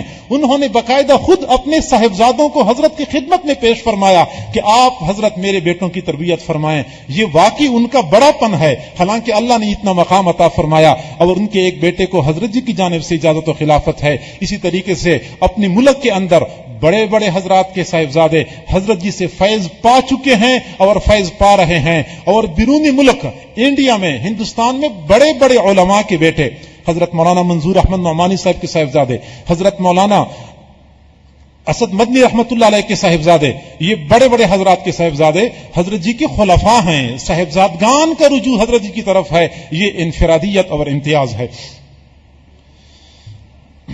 اور اگلے خوش نصیب ہیں محمد سعد فیض صاحب، لاہور سے ان کا تعلق ہے۔ حضرت جی کے ایک کلاس فیلو ہوتے تھے سعد اللہ صاحب، یہ سعد اللہ صاحب کے صاحبزادے ہیں حضرت شیخ محمد سعد فیض صاحب، BSc کمپیوٹر سائنس کی ہوئی ہے، اور 8 سال پہلے حضرت جی سے بیعت ہو گئے، اور حضرت جی سے بیعت ہونے کے بعد جو جلدی رنگ چڑھ جاتا ہے لوگوں پر وہ یہ کہ ظاہری عصری علوم کے ساتھ ساتھ لوگ دینی علوم کی طرف متوجہ ہو جاتے ہیں۔ میں یقین سے کہہ سکتا ہوں کہ اسی مجمع میں 20 نہیں، سینکڑوں کی تعداد میں ایسے لوگ موجود ہیں جو انجینئر ہیں، ڈاکٹر ہیں، PhD doctor, MBBS doctor, MBA کرنے والے، عصری علوم میں بڑے ممتاز اور نمایاں مقام حاصل کرنے والے حضرت جی کے ساتھ تعلق جڑ گیا تو فوراً پہلا احساس ان کو یہ ہو جاتا ہے کہ ہاں ہمیں دینی علوم بھی حاصل کرنے چاہیے۔ یہ اس بات کی دلیل ہے کہ ہمارے حضرت جی علم کے قدردان ہیں، علم کے قدردان ہیں، اس لیے مریدین فوراً علم کے قدردان بن جاتے ہیں۔ اور حضرت خواجہ مجدد الفسانی رحمت اللہ علیہ نے سچے شیخ کی نشانی یہ بیان فرمائی ہے، سچا صوفی علم کا قدردان ہوتا ہے، علماء کا قدردان ہوتا ہے۔ اس مجمع میں بے شمار ایسے افراد موجود ہیں، تو یہ باقاعدہ ظاہری علوم، عصری علوم کے پڑھے ہوئے تھے، لیکن پھر دینی علوم میں اس وقت بخاری شریف اور مسلم شریف پڑھ چکے ہیں، اس کے ساتھ ساتھ اوراد و اشغال میں کافی کوشش کرتے رہے۔ اس وقت ان کو ان کی محنتوں کے نتیجے میں نسبت اور خلافت دی جا رہی ہے۔ اگلے خوش نصیب حضرت مولانا ضیاء الرحمان صاحب، ان کا تعلق بھی بنو سے ہے۔ حضرت مولانا ضیاء الرحمان صاحب عالم ہیں اور نو عمری میں اللہ رب العزت نے بہت ساری صفات سے نوازا ہے، علم کے ساتھ ساتھ حلم، اور علم میں اعلی درجے کی مہارت، اس کے ساتھ ساتھ تواضع، تقوی اور تدین مثالی ہے۔ اپنے 2 مدرسے ہیں، بنین کا مدرسہ الگ ہے، بنات کا مدرسہ الگ ہے، علمی خاندان ہے، ان کے کئی بھائی ہیں، سارے کے سارے علم سے تعلق رکھنے والے ہیں۔ اس وقت وہ جامعہ زینب میں مدرس کی حیثیت سے فرائض سر انجام دے رہے ہیں۔ اور اگلے خوش نصیب ہماری اسی نشست کے جناب شیخ ایاز مصطفیٰ خلیل صاحب، جن کا تعلق USA امریکہ سے ہے۔ جناب ایاز مصطفیٰ خلیل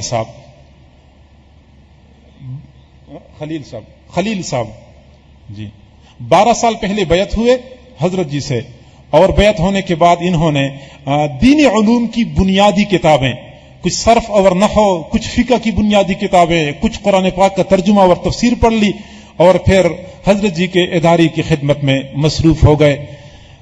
یہ انجینئر ہیں، کمپیوٹر انجینئر، اور حضرت جی کی ادارے کی خدمت وہاں سے بیٹھ کے کرتے ہیں۔ آپ لوگ اس وقت دیکھ رہے ہیں مسجد میں بہترین ساؤنڈ سسٹم کا انتظام ہو چکا ہے، یہ ان کی خدمات کا نتیجہ ہے۔ اجتماع ہوتا ہے، ختم بخاری کا پروگرام ہوتا ہے، یا اس طرح اعتکاف کے پروگرام ہوتے ہیں، یہ بہترین ساؤنڈ سسٹم، یہ خود اس میں ماہر ہیں، خود امریکہ سے آتے ہیں صرف اس سسٹم کو چلانے کے لیے، اور جب تک ہمارا یہ پروگرام ہوتا ہے ذوق شوق سے کام کرتے، بندہ حیران ہو جاتا ہے کہ اس ماحول میں رہنے والے بندہ چہرے کو دیکھتا ہے تو دل گواہی دیتا ہے کہ جس شیخ سے بیعت ہو چکے ہیں وہ شیخ کامل ہیں۔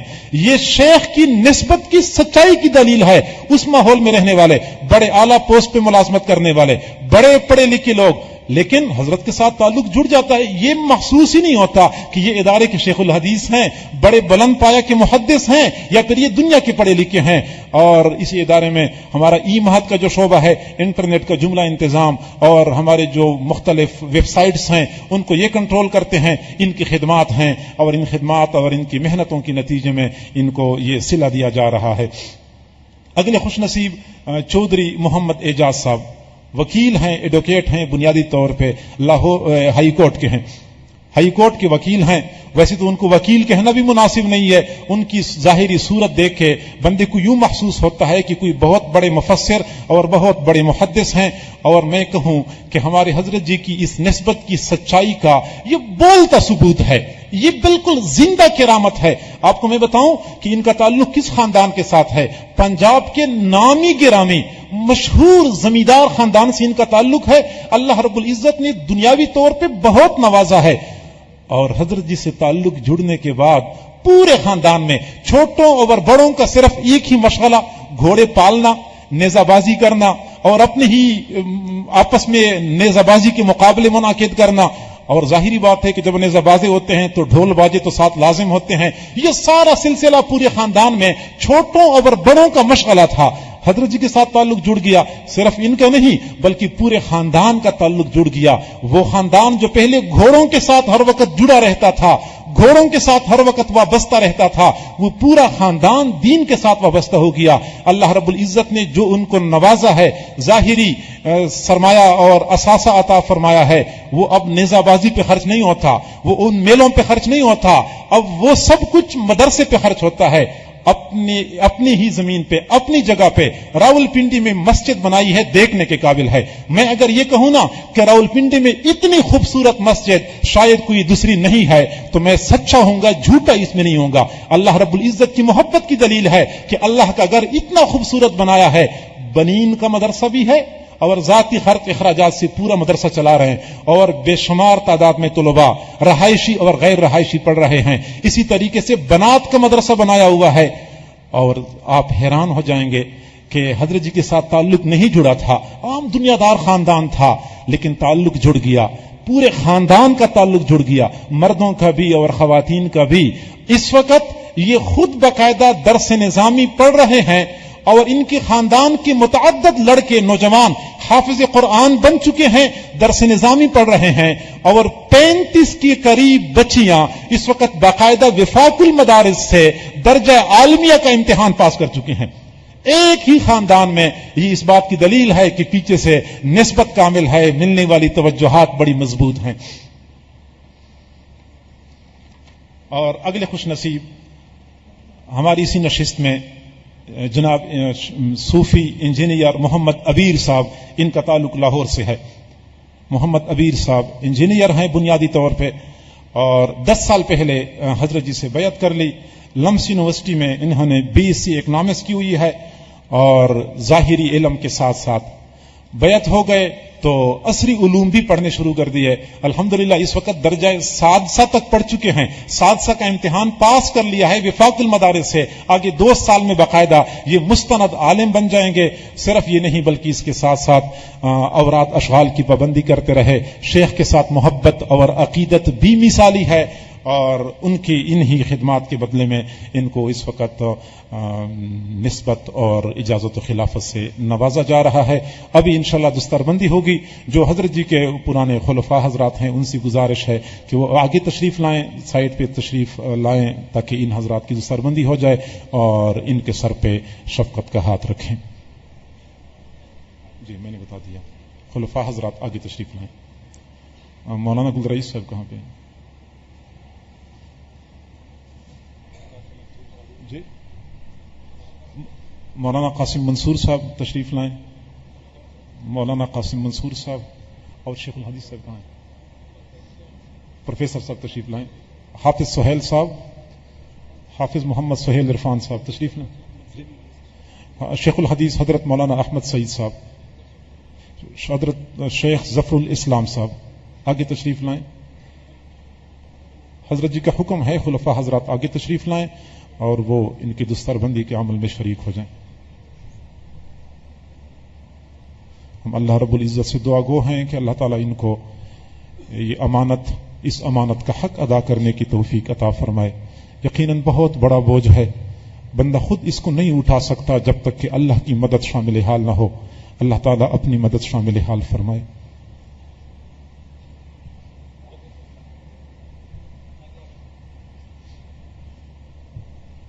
خلفاء حضرات ایک ایک کر کے آگے آئے۔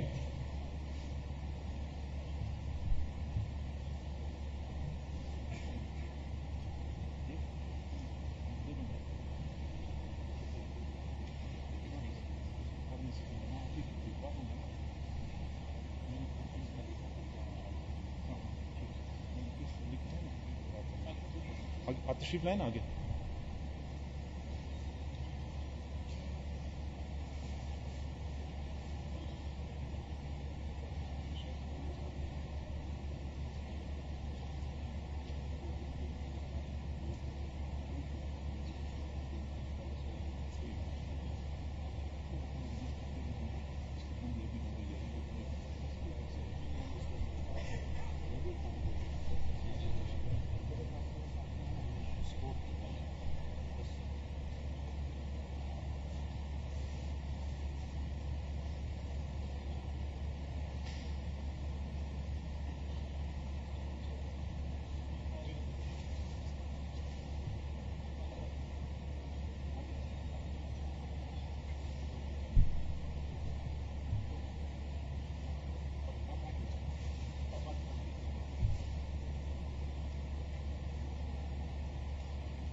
خلافت ملنے کے بعد پھر ایک الگ بیعت ہوتی ہے جو خلافت کی بیعت ہوتی ہے.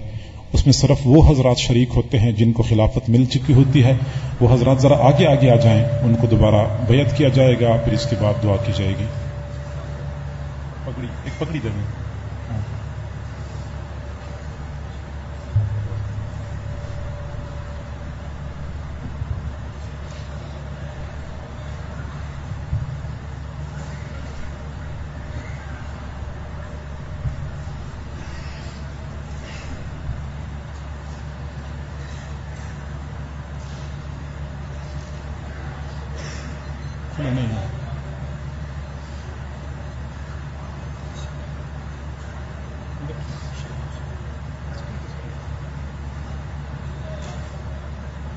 جی اچھا نکل آپ آگے ہو جائیں, آگے ہو جائیں.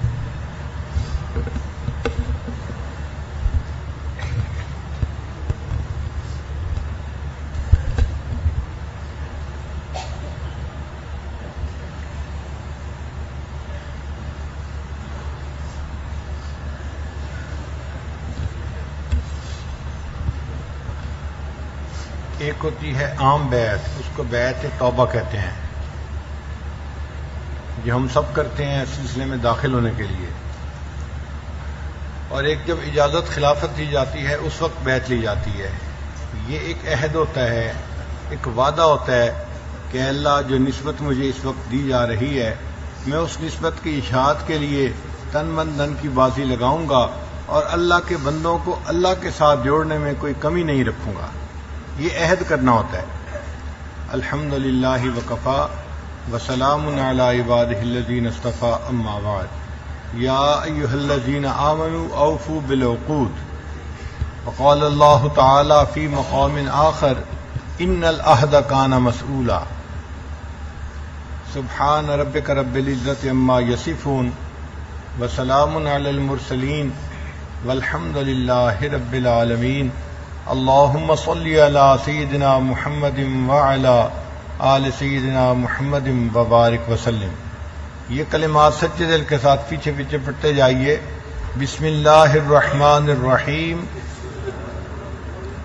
لا الہ الا اللہ محمد الرسول اللہ، آمنت باللہ وملائکتہ وکتبہ ورسلہ والیوم الآخر والقدر خیرہ وشرہ من اللہ تعالی والبعث بعد الموت، آمنت باللہ کما ہوا باسمائہ وصفاتہ وقبلت جمیع احکامہ اقرار باللسان وتصدیق بالقلب، اشہد ان لا الہ الا اللہ واشہد ان محمدا عبدہ ورسولہ، استغفر اللہ ربی من کل ذنب واتوب الیہ، استغفر اللہ ربی من کل ذنب واتوب الیہ، استغفر اللہ ربی من کل ذنب واتوب الیہ۔ یا اللہ میں وعدہ کرتا ہوں جو نسبت کا بوجھ میرے کندھوں پر ڈالا گیا ہے اس کی اشاعت کے لیے میں تن من دھن کی بازی لگاؤں گا، تقوی کی زندگی اختیار کروں گا اور اللہ کے بندوں کو اللہ کے ساتھ جوڑوں گا۔ اے اللہ اس معاملے میں میری مدد فرما اور قیامت کے دن مجھے اپنے مشائخ اور نبی علیہ السلام کے سامنے سرخرو فرما۔ وصلی اللہ تعالی علی حبیبہ سیدنا محمد وآلہ واصحابہ اجمعین برحمتک یا ارحم الراحمین۔ جزاکم اللہ خیر۔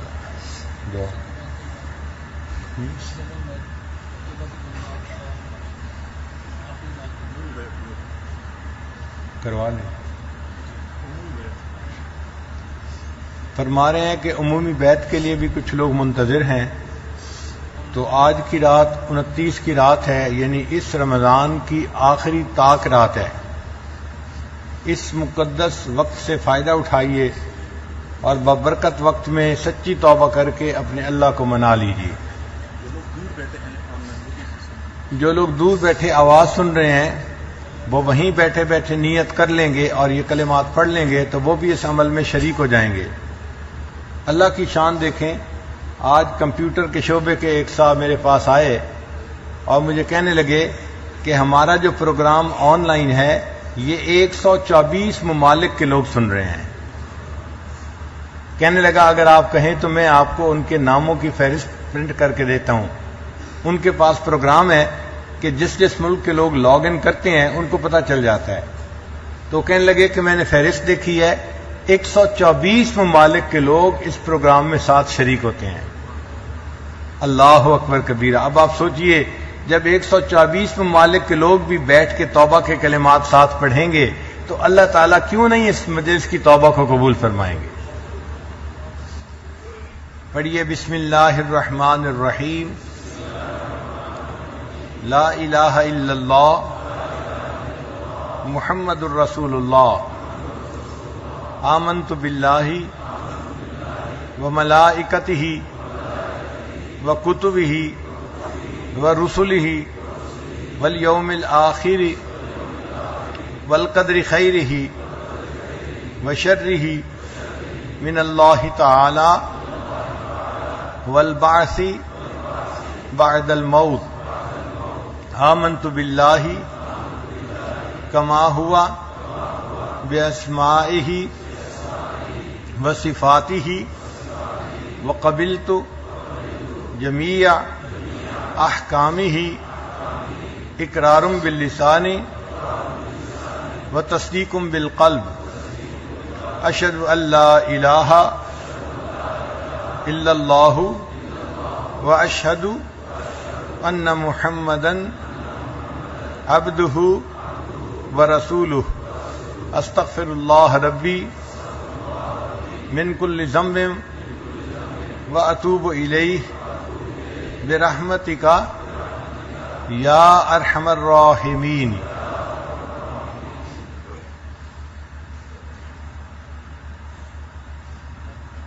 دعا کرنا۔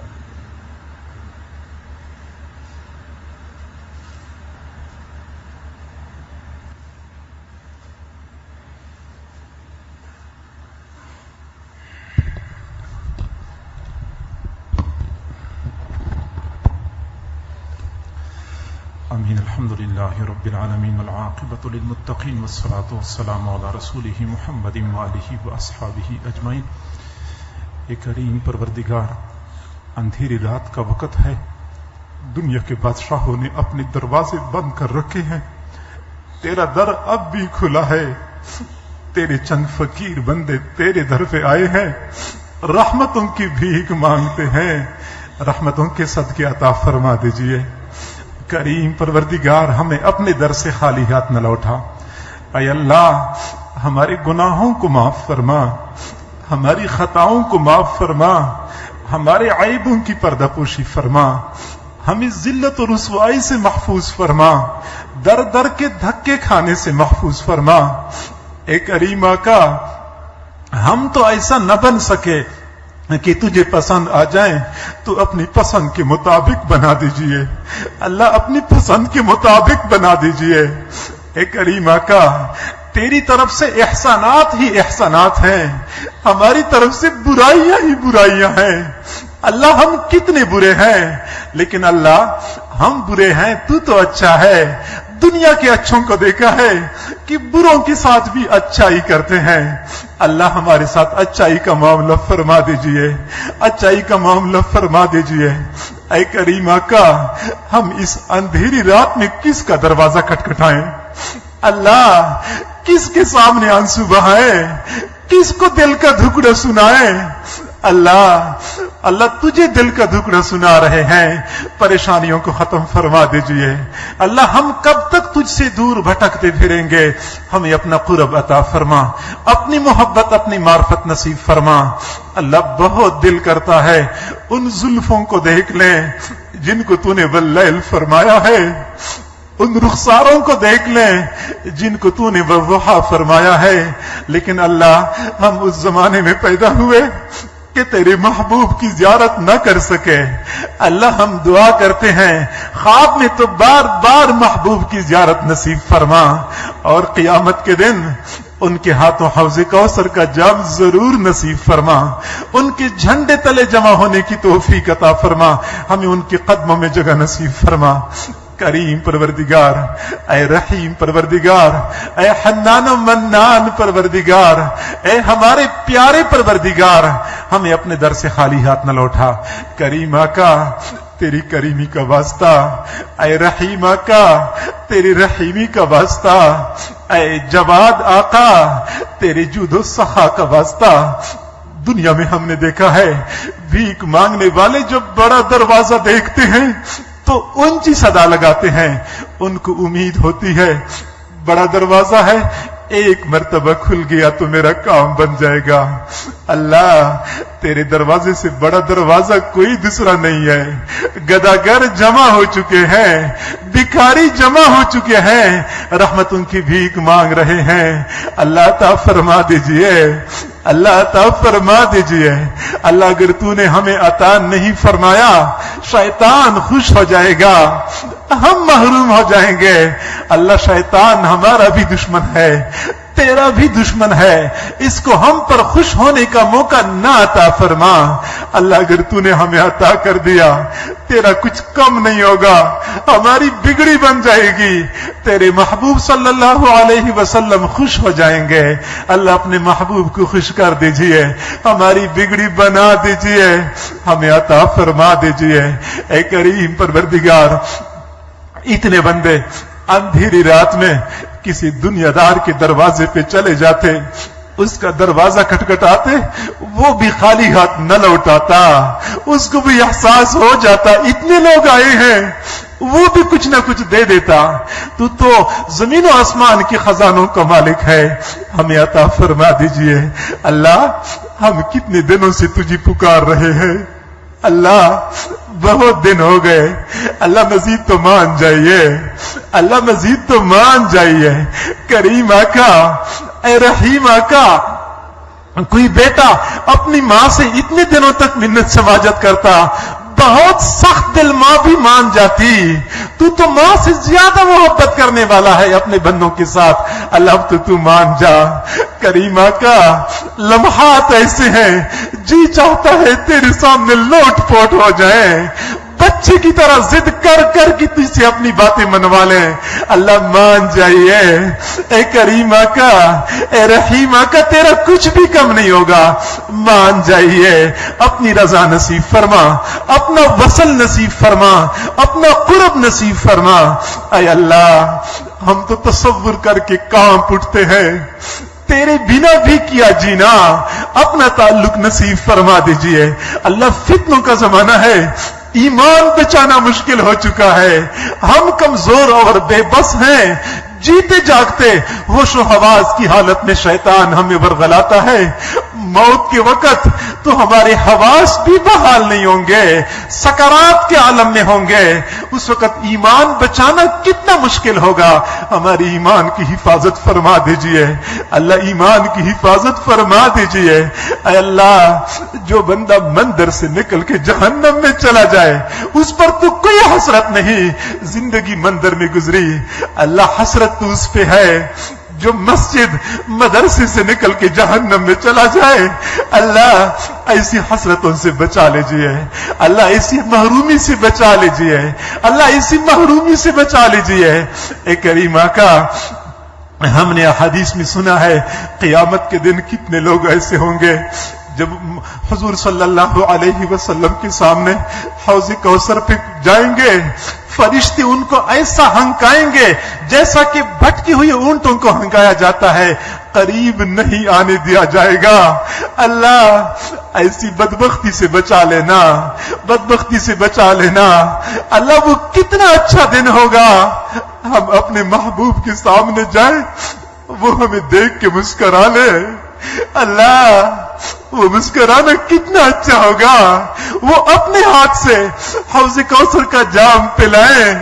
میرے اللہ، میرے اللہ، ان سعادت مندوں میں شامل فرما دیجئے، سعادت مندوں میں شامل فرما دیجئے۔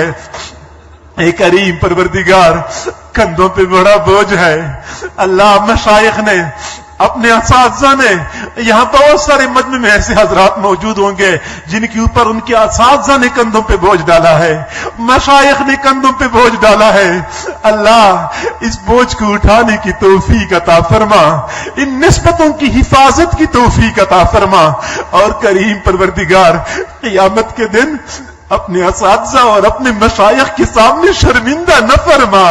اللہ اس دنیا میں اپنے مشائخ کی بدنامی کا ذریعہ نہ بنا، ان کے دامن پہ دھبا نہ بنا، اللہ ان کے دامن پہ داغ بننے سے بچا لیجئے، اپنے مشائخ اپنے اساتذہ کی نیک نامی کا ذریعہ بنا، اللہ بدنامی کا ذریعہ نہ بنا، قیامت کے دن اپنے مشائخ کا دامن تھامنے کی توفیق عطا فرما۔ اے کریم آقا، ہم تو ناقدر ثابت ہوئے، نہ ہم تیری قدر کر سکے، نہ ہم تیرے اولیاء کی قدر کر سکے، اللہ اس ناقدری پہ ہمارا مواخذہ نہ فرما، ہمیں قدردانی کی توفیق عطا فرما۔ اللہ تو نے اپنے نیک بندے کے ساتھ ہمیں جو تعلق نصیب فرمایا ہے، اس تعلق کی حفاظت فرما دیجئے۔ اللہ عمل کے اپنے اساس کیا ہے، بجز ندامت کے پاس کیا ہے؟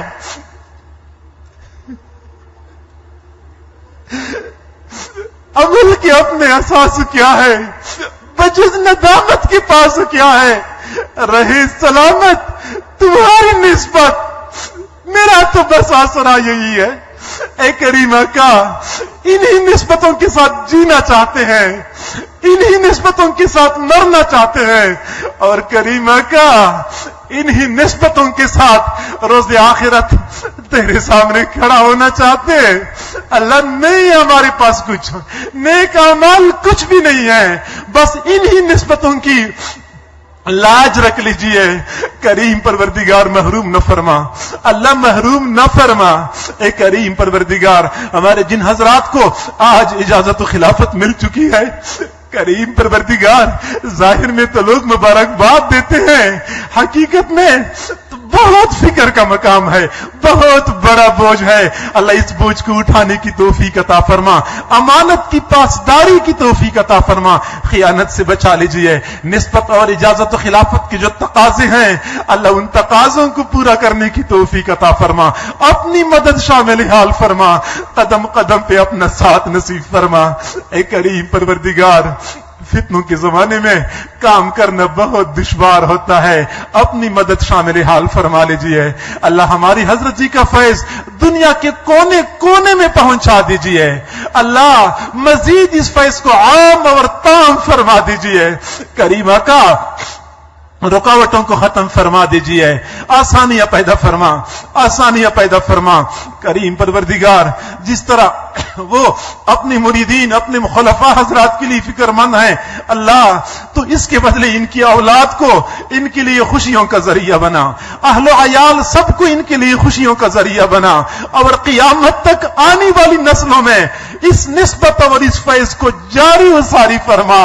کریم پروردگار، ہم فقیروں کے پاس تو دینے کے لیے دعائیں ہیں، تیرے پاس دینے کے لیے وسیع خزانے ہیں، دنیا اور آخرت کی تمام بھلائیاں، تمام خیریں اس پورے خاندان کو نصیب فرما، اور ہمیں زندگی کے آخری لمحے تک اس خاندان کے ساتھ، نسلوں کے ساتھ جڑے رہنے کی توفیق عطا فرما۔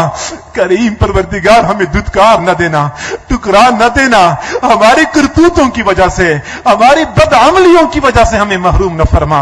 اے اللہ، جتنی بھی سالکین موجود ہیں، سلوک کے منازل طے کر رہے ہیں، سب کے ساتھ اپنی مدد شامل حال فرما، سب کو سلسلے کی نسبت اللہ عطا فرما، اپنا قرب نصیب فرما، محبت اور معرفت نصیب فرما۔ اے کریم پروردگار، اپنے مقربین بندوں میں شامل فرما۔ کریم آقا، ختم قرآن کی تقریب ہے، اس تقریب کی توفیل، اس پورے ختم قرآن کی توفیل ہم سب کی دعاؤں کو قبول و منظور فرما۔ جس بچے اور بچی کا نکاح ہوا ہے، اللہ اس نکاح کو بابرکت فرما، بچے اور بچی کو خوشیوں بھری زندگی نصیب فرما، سکون اور چین کی دولت سے مالا مال فرما، قابل رشک زندگی نصیب فرما۔ اللہ بری نظر سے محفوظ فرما، برے اثرات سے محفوظ فرما، بری مخلوقات سے محفوظ فرما۔ اے کریم آقا، مجمع میں جتنے حضرات موجود ہیں، تمام کی حاجات کو آپ بہتر جانتے ہیں، نیک حاجات کو پورا فرما۔ ہمارے والدین اعزاء اقرباء جو فوت ہو چکے ہیں، ان کی مغفرت فرما، جن کی تو نے مغفرت کر دی، اپنے قرب کے اعلیٰ ترین درجات نصیب فرما۔ جن کے گھروں میں جوان بچے بچیاں ہیں، اللہ والدین کو ان کے فرض ادا کرنے آسان فرما۔ گھر میں جوان لڑکی ہوتی ہے، عمر ڈھل رہی ہوتی ہے،